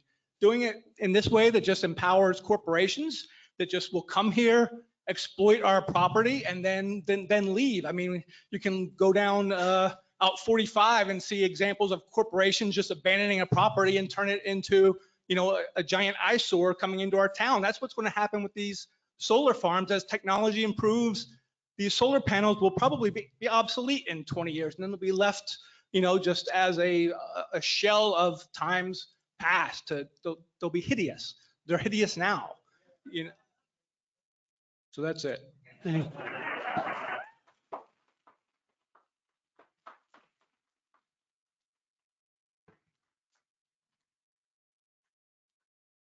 Regina Smith.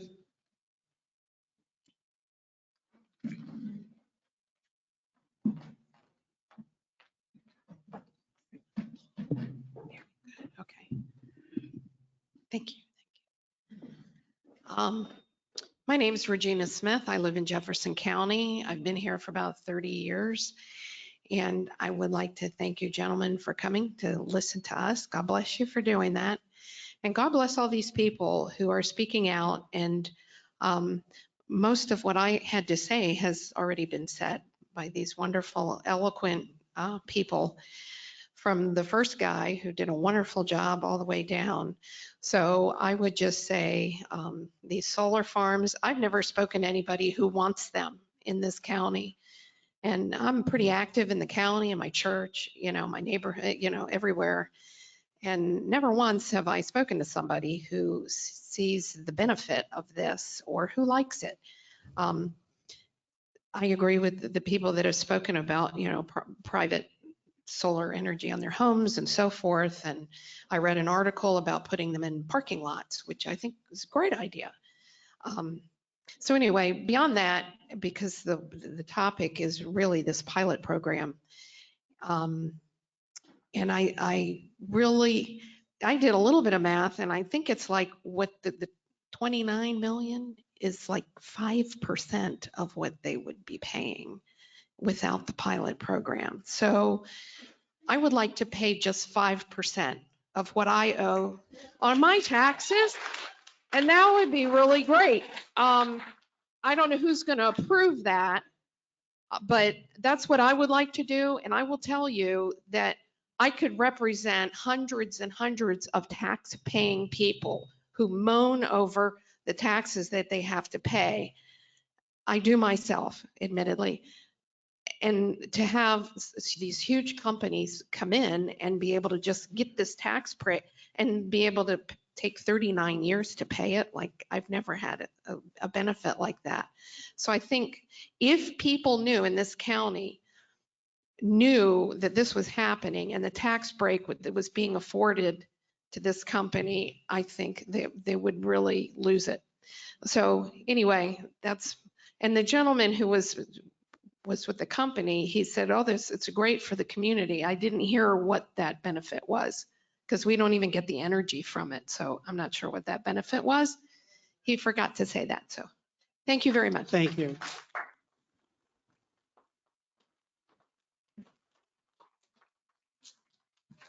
Yep. Maria Russo.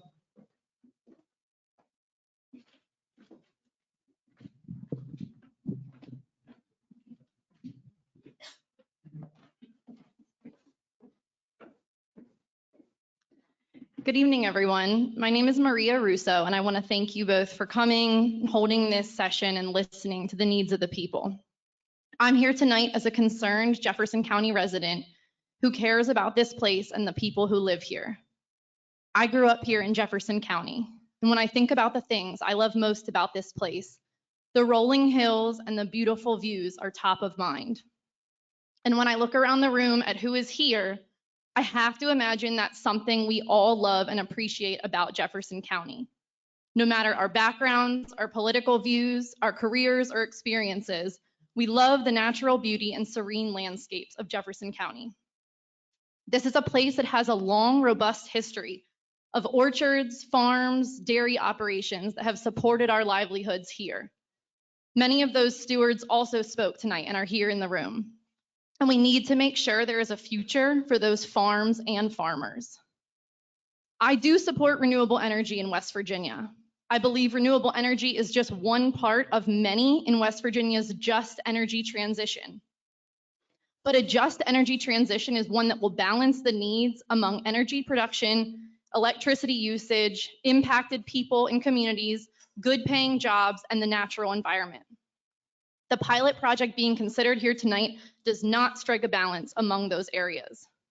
Wild Hill and solar projects like it should not be granted special treatment. This 39-year tax break is a bad idea and a bad precedent. There was a bill in the West Virginia legislature which supports solar on degraded land. If we are in the business of supporting tax breaks for solar, it should be solar going on degraded land, not our precious farmland.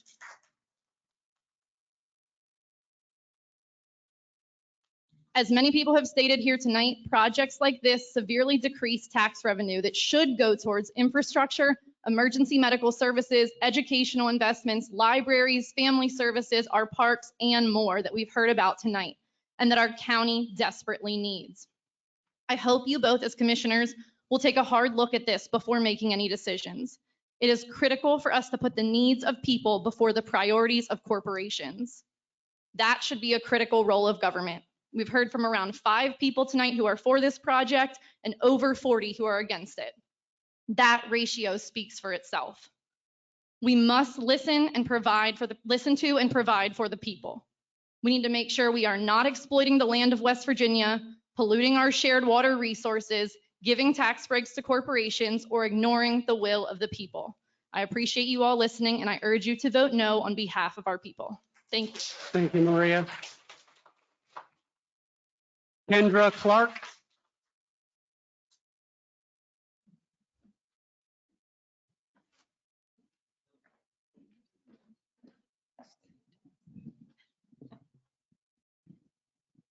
Hi, I'm Kendra Clark. I've been a 25-year resident of Charlestown. Thanks for being here tonight.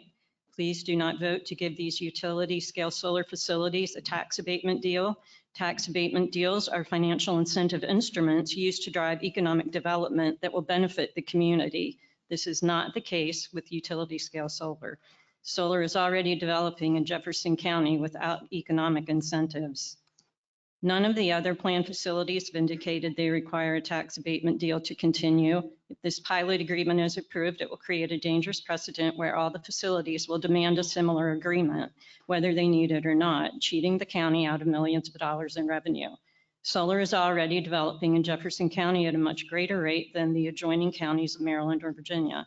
Tax abatement deals are used to encourage development to locate in one place or another. However, this is not needed in the case of utility scale solar facilities because they must locate in Jefferson County to fulfill their purpose, supplying electricity to the data centers in Northern Virginia.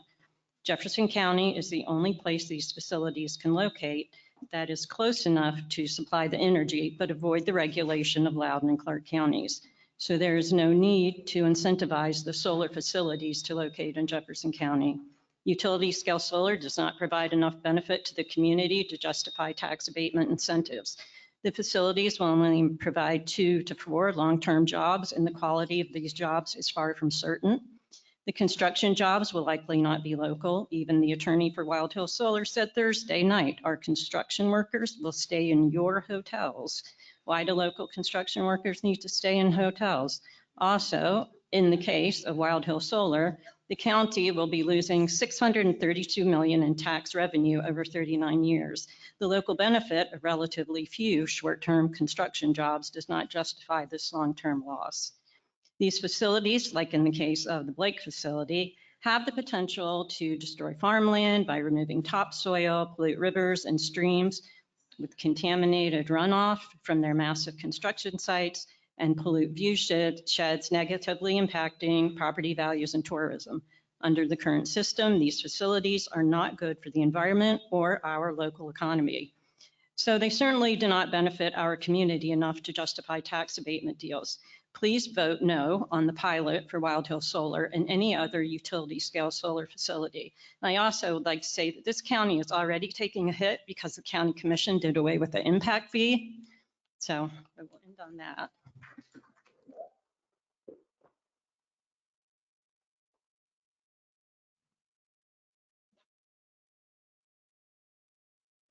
Okay. Bill Ridnour.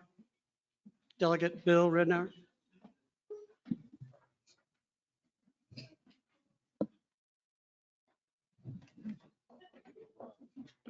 Yeah, actually, I didn't sign up, but I'll go ahead and speak anyway. You're here to hear what the constituents say.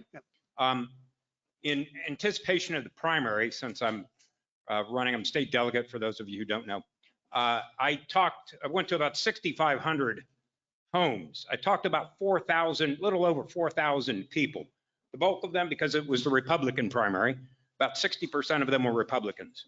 25% were probably independents. 15%, because of the makeup of many households, were Democrats. At least 80% of the people I talked to hate solar coming into West Virginia, into Jefferson County specifically. 15% just disliked it. But I mean, when I say hate, I mean, my ears are still ringing from some of those people, okay? 5 people were okay with it. If you asked how many would be in favor of a pilot agreement, be close to 95% would hate the concept of the pilot agreement as it's written. It doesn't make any sense. 1999, 2000, I got my master's in economics. If I presented this pilot agreement as a project to my professors, they would have flunked me and thrown me out of the program. Okay? Please do not pass this pilot agreement. This is nuts. We should not even be discussing a pilot agreement like this for this or any other company. Okay? Thank you very much. Thank you, sir. Robert Cooper. Robert Cooper. There he is.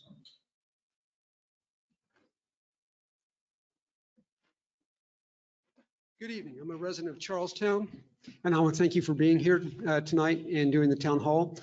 You were not elected, you were appointed, but I appreciate you having this town hall so quickly after your appointment. There was a problem with the Jefferson County Commission and the lack of transparency. And when they were transparent, as you've heard from others, have not been responsive to the community. Our home is 15 feet off the Flowing Springs soon-to-be solar facility, 15 feet. We were not notified. When I tried to talk to the commission, when I tried to talk to the planning office, they said it doesn't matter now. It's happening anyway. So lack of transparency, a lack of communication, and that's what we've gotten.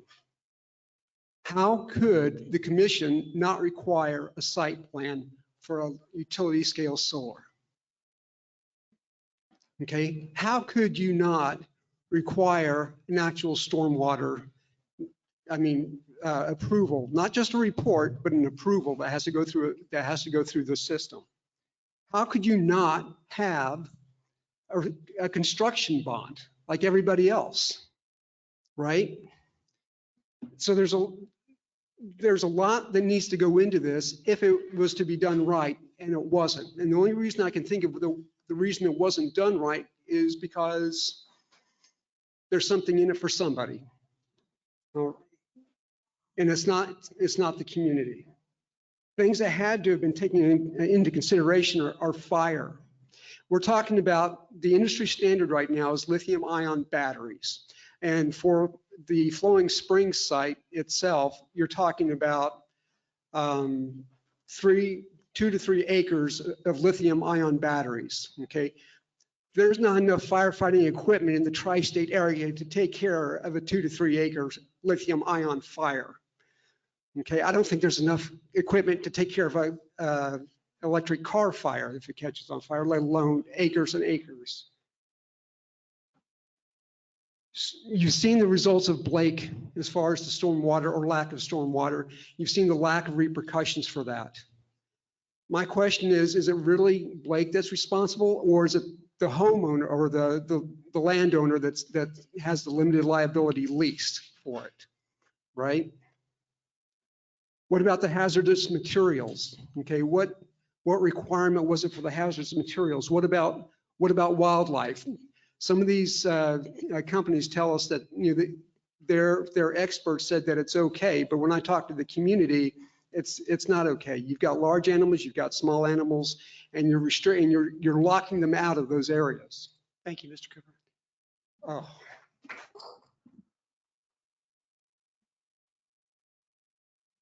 Terry Cartwright, sorry. Terry? Okay. And that's Than Hit.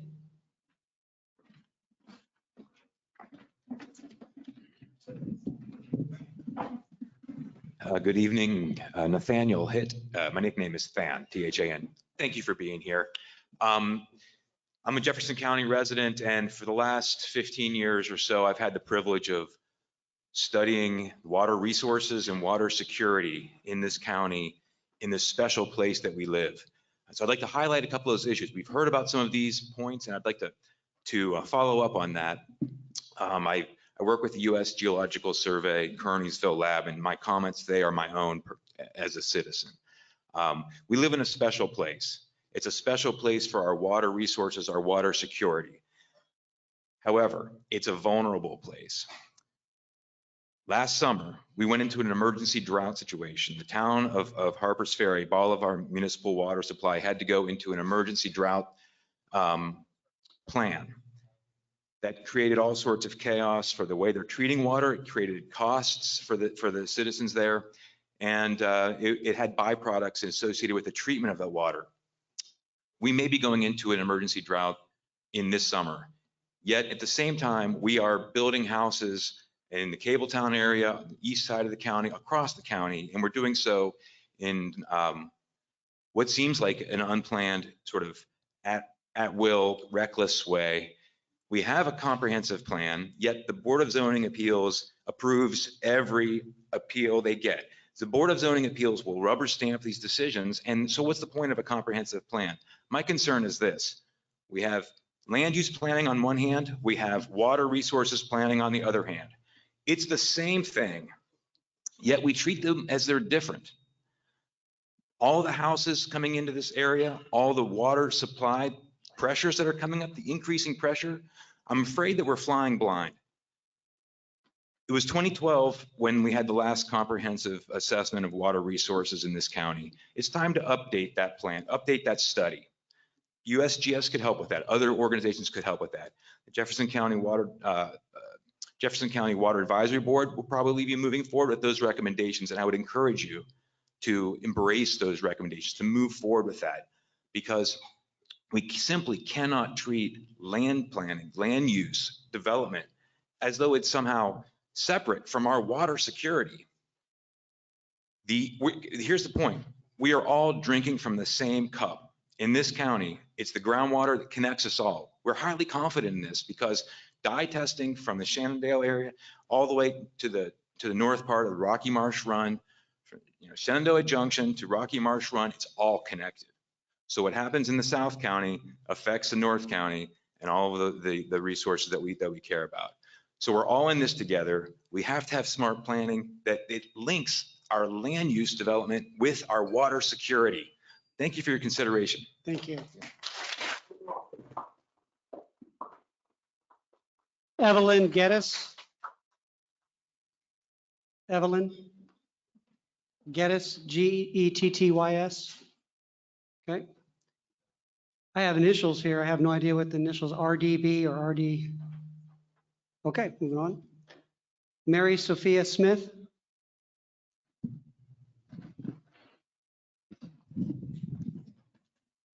First of all, I want to thank you two guys because I noticed that you're making eye contact, you're listening attentively, you're really paying attention.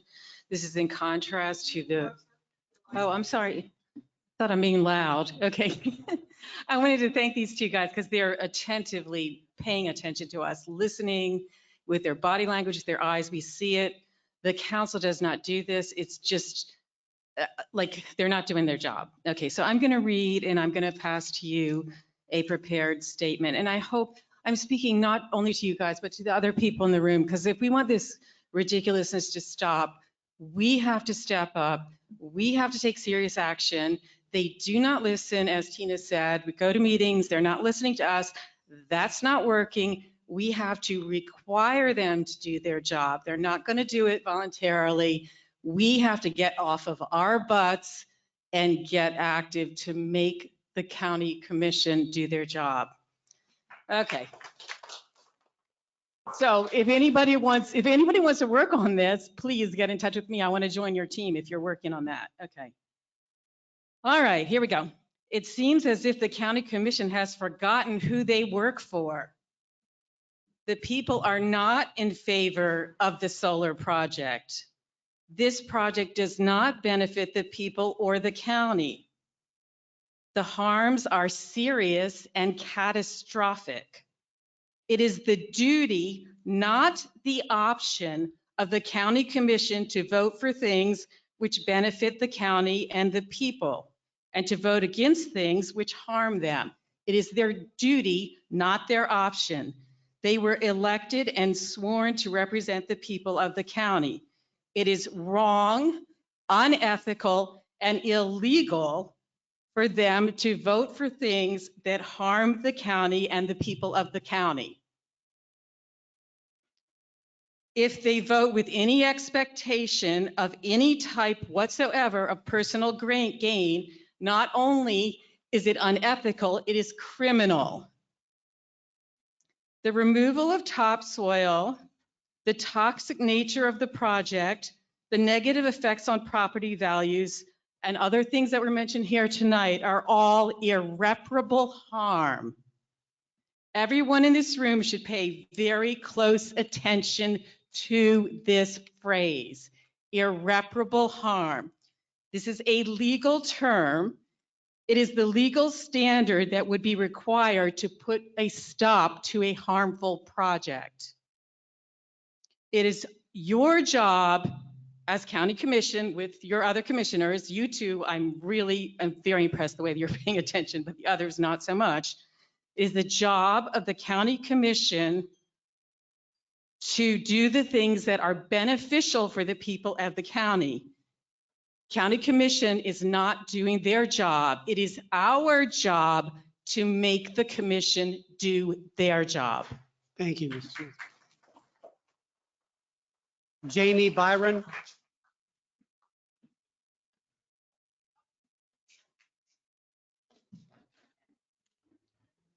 Is that Jamie? No, Jamie? Natalie Grantham? Oh, is that you, Jamie? Oh, okay, sorry. That was interesting. I didn't know that the French government owns EDF. That's wild. I want to thank you guys for being here and thank everyone here. I think it's really cool to see just like how diverse the room is in here, and we have everyone across the political spectrum pretty much in consensus. Farmers, veterans, politicians on the left and the right, retirees, young people, barefoot hippies like me. Like we all pretty much kind of agree that this is a bad idea. Biologists, a bunch of biologists. That's probably where I'm most qualified to speak to, is on the ecological effect of something like this. I do sustainable vegetation management with goats. A lot of people say they do sustainable vegetation management. It usually comes down just to spraying herbicide. In the conservation community, herbicide has become basically the go-to for managing vegetation. I'm trying to change that with goats. You can also use cattle and sheep. I think solar could work in some appropriate situations without using herbicide by grazing sheep or cattle or goats in the understory, but you would have to decrease the density of solar panels by you'd have to decrease by at least 2 times, maybe 3 times to have more grazing area in between the panels. That wouldn't make sense on an industrial scale. Doesn't make sense for industrial solar. Other countries do this with community solar, which I think would be fantastic if like a neighborhood or a development or even the town of Shepherdstown, we could get together and say like, we want a little bit of solar for our community, for our neighborhood. You know, like Deerfield up on the hill there, they've got plenty of, common land in the back. What if we could actually have community solar and put some of this 600 million that you were telling me that they'll save of taxpayer money, put some of that 600 million over 39 years towards community solar, towards helping farmers put it on their barns, on their sheds, maybe building, a little quarter-acre, small solar that they can graze their sheep and cattle in and power all the farms around them. I think that would be freaking fantastic. But this is not that. This is industrial solar. I think we need to change how we're referring to this. Can we not say no to solar? Let's say no to industrial solar. That's very different. You know, we should all have solar panels on our house. You know, the grid goes down, the power goes out, we flip the switch, and then we're running on our own battery bank. That makes a ton of sense. Diane's doing it right here. She can teach everyone in this room how to do it. Let's say yes to solar, but not industrial solar. So let's say no to industrial solar. Thank you guys for being here. I really appreciate you listening. Thank you all.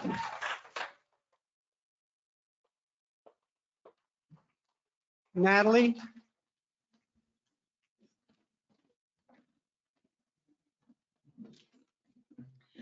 I just want to say thank you all for truly listening. And I'm just going to rephrase what I said at the commission meeting on Thursday. So I am Natalie Grantham Friend, farmer, lifelong resident, solar consultant, and Tudor Hall Farm at our beloved Shepherdstown Farmers Market. I encourage you to vote no on the pilot. While I love solar on roofs and parking lots and value good jobs that pay living wages and offer a safe workplace, we cannot eat electrons. My family has been farming since 1763, and I know firsthand how hard it is to make money farming. Our farm has pivoted and reinvented many, many times. One of my personal reinventions is that I earned my West Virginia journeyman's license, and I work in the commercial and residential solar space. Does anyone remember when video slots were on the ballot or table games? I do. It is reckless to allow our county to be developed at such a pace without listening to the people. Anyone who attended the budget meeting clearly knows we need money. Parks and Rec had to fundraise for money for an ambulance services for the fireworks. But this is not a binary decision. It is not houses or solar farms. It can be farms, but we must do the hard work. And I am willing to lead that hard work. Thank you. Thank you. Karen Glennon?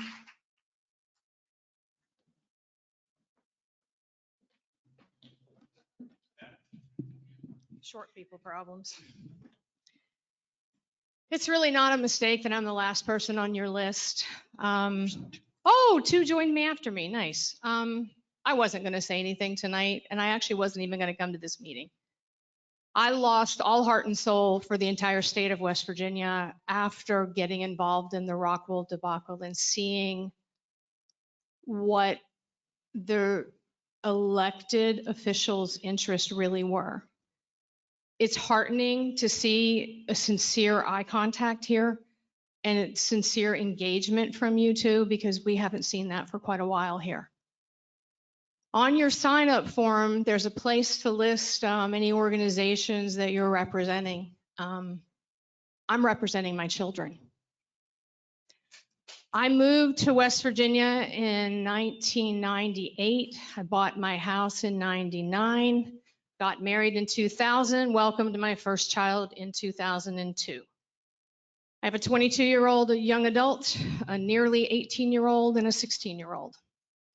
I am a person of very few regrets, but I bought my house here because I fell in love with this community.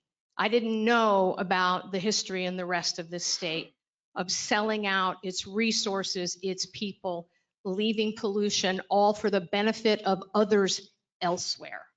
And I'm angry. I'm a person of few regrets, and I deeply regret staying in West home to my children. I have a 22-year-old who's never been to a bar because she doesn't want to drink. There's nothing in this community for young people. There are hundreds of homes coming in, and you can't watch a movie in this county. My kids go to Frederick. They go to Winchester to find entertainment opportunities. There's no funding. They don't feel represented. There's a lot of silver hair in this room, and I'm glad to see our older people leading action. But there are not really young people in this room. I'm a quarter of the way to silver myself, but I am looking forward to the day that I leave West Virginia, because I do not have faith in the elected and the appointed officials. And I haven't for the last several election cycles, and that is disheartening to me. I didn't intend to stay here, I really regret that I did. And I'm not a proud West Virginian. I'm not proud of the representation and the feeling of being sold out and not mattering. I'm getting tired of talking to my children about the importance of participating and voting and being involved and caring about the environment and seeing the results in our elected officials that don't follow those values. Thank you. Thank you. Mr. Callis?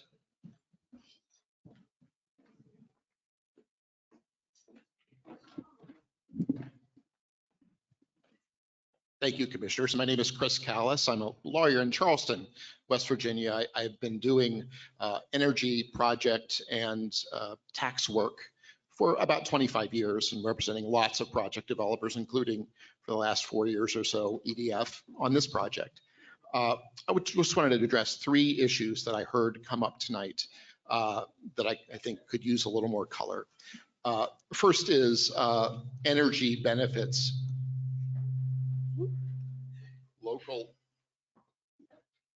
Local energy benefits to the community. It's been suggested that there simply aren't any, and I'm here to tell you as someone who's worked in this area and has some good idea of how the energy system works. You do have energy benefits that accrue to a local community wherever there is power generation. It stabilizes the grid. It adds for grid security and stability. It is something that is beneficial, and although you can't see it because our grid is typically so reliable, it is there. And that's something that shouldn't be lost in the discussion.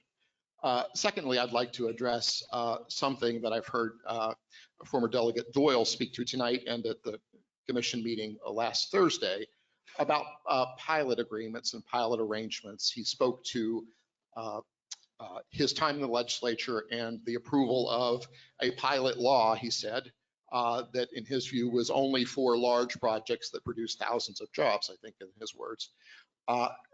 That is not the statute that we're operating under. In fact, I've worked on quite a few power projects, both gas and combined cycle and solar, that routinely use pilot arrangements that are specifically designed for electric generating projects under West Virginia Code 819-4. That's the statute that we use. It requires school board buy-in as well, and that's what we proposed here. It really is not that uncommon. Finally, on tax revenue, I've heard for the first time tonight the number from 4 different folks, 632 million as purportedly representing the amount of foregone tax revenue. That is the difference between what would be proposed for the pilot payment here and what would be paid in the absence of a pilot arrangement. We don't know where that number came from, but I can tell you it is off by an order of magnitude at least. It is fiendishly difficult to calculate, especially for 30 or 39 years, what a flow of tax revenues is going to be. And I'll tell you why. You don't know what the levy rates are. You don't know what the tax rates are going to be. You don't know what the state is going to assess the property for every year as it depreciates in the future. So it's hard to do, so much so that the Supreme Court and the PSC really have stopped relying on that number. But the best number that we can come up with is effectively about $65 million as the amount that would be the difference between the total amount and what we're proposing of about 29 million. Okay. Thank you. Can I have that list?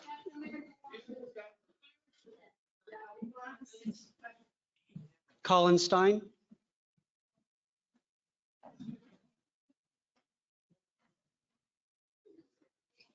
Thanks, Eddie. I was wondering to make it a little higher yet. That's perfect. And the last on the list after Mr. Stein is Jeffrey Stewart. So if they get on deck. Okay. Thank you, Mr. Stein. So I am the chairman of the Jefferson County Water Advisory Committee. We have no regulatory authority we're a kind of an orphan committee. We haven't been contacted by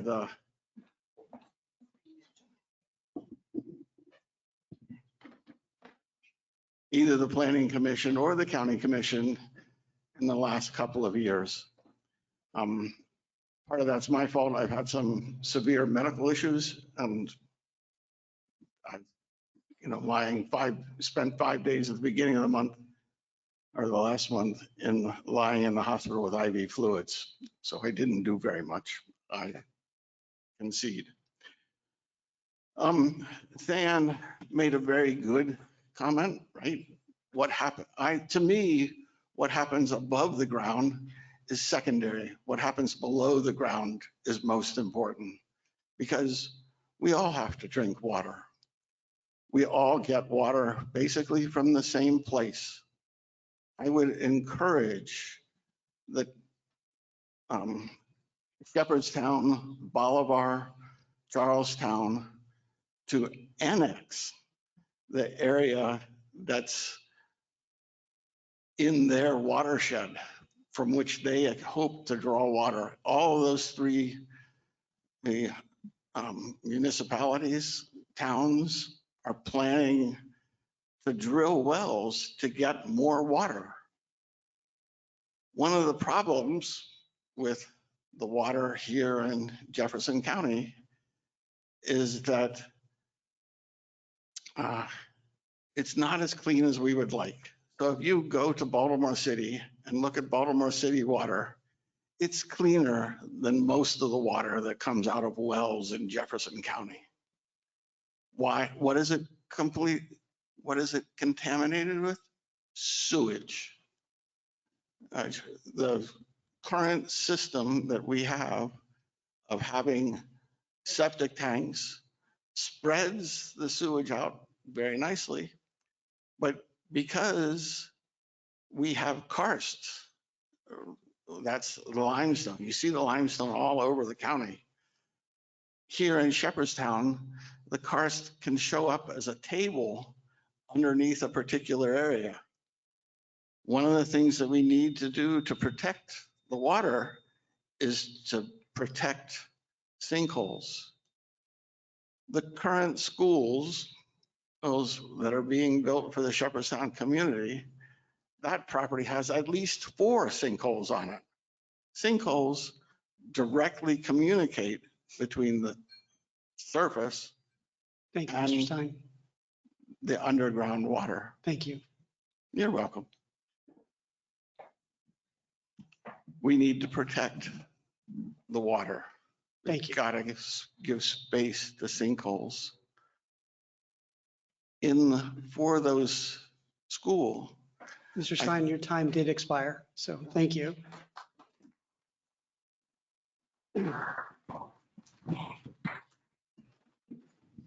Just go full lounge singer. Good evening, gentlemen. Good evening, fellow citizens. Too loud? Good. Okay. I want to come here and speak as someone who's only gotten here in the last 5 years. First 22 years of my life, I lived where my parents told me to live. Left there after college, went to Navy flight school, spent 20 years going where the Navy told me to. 10 years in Norfolk after that, just kind of hanging out. This is the first place I chose to live. I tell my friends, this is, I left Virginia for best Virginia, and I believe that's where we live. And I wanted to stay this way, and I'm watching it turn into where I grew up with just bad decisions and what's going to amount to suburban sprawl, just on a different scale. Most people would characterize me probably as a conservative in terms of my political views, but that actually means I want to conserve things like our environment, things that are good for us, our communities. I'm hand in hand, as Jamie, our resident barefoot hippie there said, yeah, we're united in this, right? We have to preserve these things for ourselves. And so I'm for all the good reasons, all the solar and things like that, when it's distributed, decentralized, I'm all for protecting our environment holistically. It's not just about a big business opportunity wrapped up in an environmental cause, when really it's just about money making.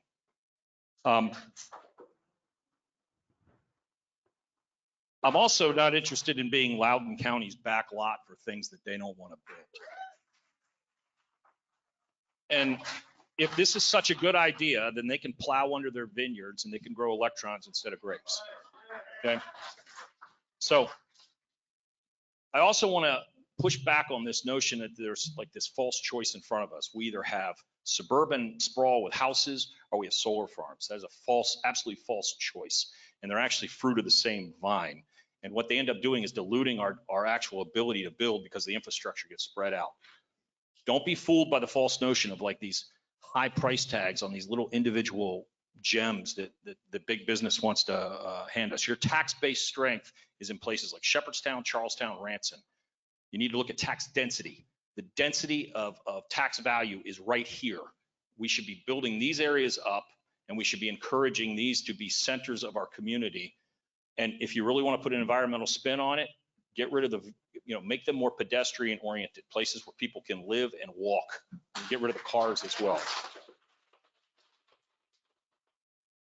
Lastly, I want to encourage both you gentlemen and everyone here. There's an organization called Strong Towns, strongtowns.org. If you're not familiar with them, highly encourage you all to look into that. They are all about helping communities stay out of that suburban sprawl tax deficit spiral, and strategies to build smartly, not the ways that I've seen in my travels all over the Navy, where communities are just in trouble because they can't handle the spreading out. So thank you.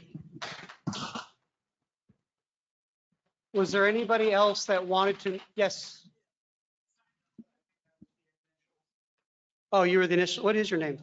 Justin Duels on the alphabet. I thought I was doing you a favor. Okay. All right. Justin, how do you spell? My last name? Yeah. Oh, you ready? Yeah.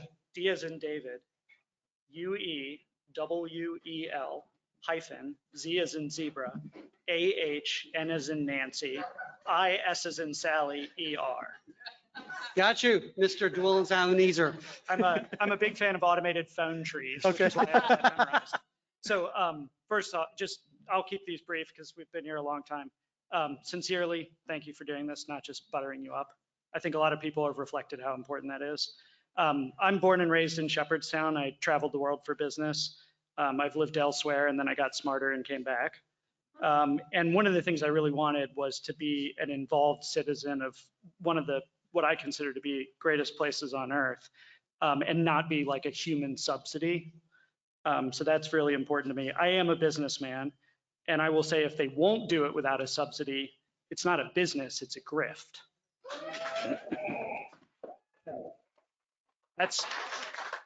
Feel free to argue against that one. The payment over 39 years is also insulting.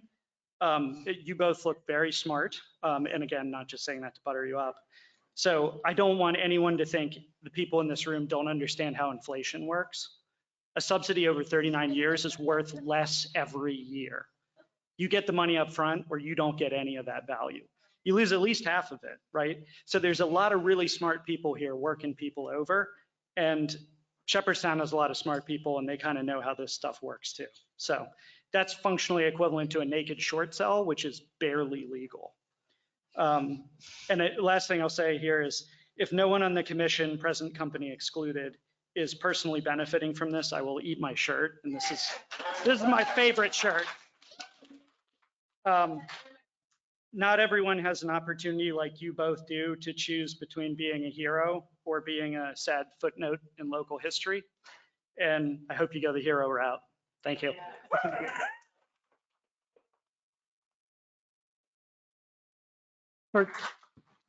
Thank you. For those that had prepared comments, you can email those to Edwina Benitez at ebenitez, Jefferson County, at jeffersoncounty.wv.org. Well, that closes that section. So I guess it's time for our final comments. And I just got to say, one, since I've been appointed, I have been on the phone and I have been meeting a lot of people in the community asking them. I met with Mike Mood and Marshall McDermott when I talked about the Fire Rescue Association desire to put a levy. And I've asked for the same thing. So I've been wanting to do town halls since the beginning because it's okay to talk to some people in the community, but to talk to what I just saw tonight is something completely different, right? You hear it and you hear it loudly. One thing also I've learned is that this county is recovering. There's a lot of pain, The rock wool is a bad word to a lot of people. What happened with Blake is a bad word to a lot of people. And what I've heard also is the impact fees and the zoning and those other issues that are huge amongst us. What I've seen is that, and this, forgive me as a commissioner saying this, is that we're dysfunctional.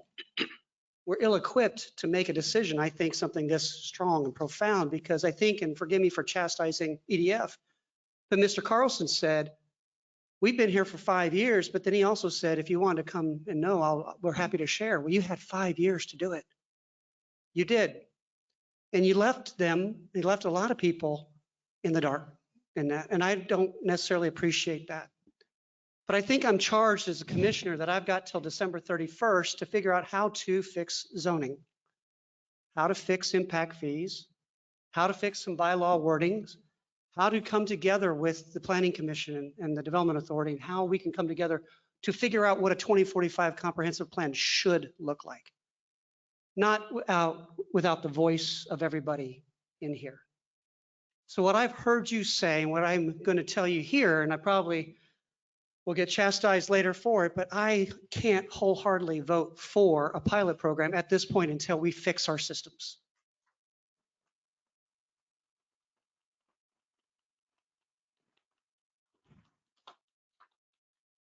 There's a lot of work to do. We've got to roll our sleeves up and do it. And I've heard some people say, invite me to these meetings. And so you're going to hear a lot of that, at least until November, right? You're going to hear a lot of invitations because it is important, I think, for us to come together and to solve this. Solar's not bad. Tax incentives are not bad. A lot of things that we do, we try to bring in business isn't bad, but when you can't put them all together in a hand and glove plan that this community can agree on, then it's atrocious. It's horrible. So I want to just say, I want to thank you for your time. You thanked us a lot, but really thank you. Thank you for coming out and sharing your voice with us.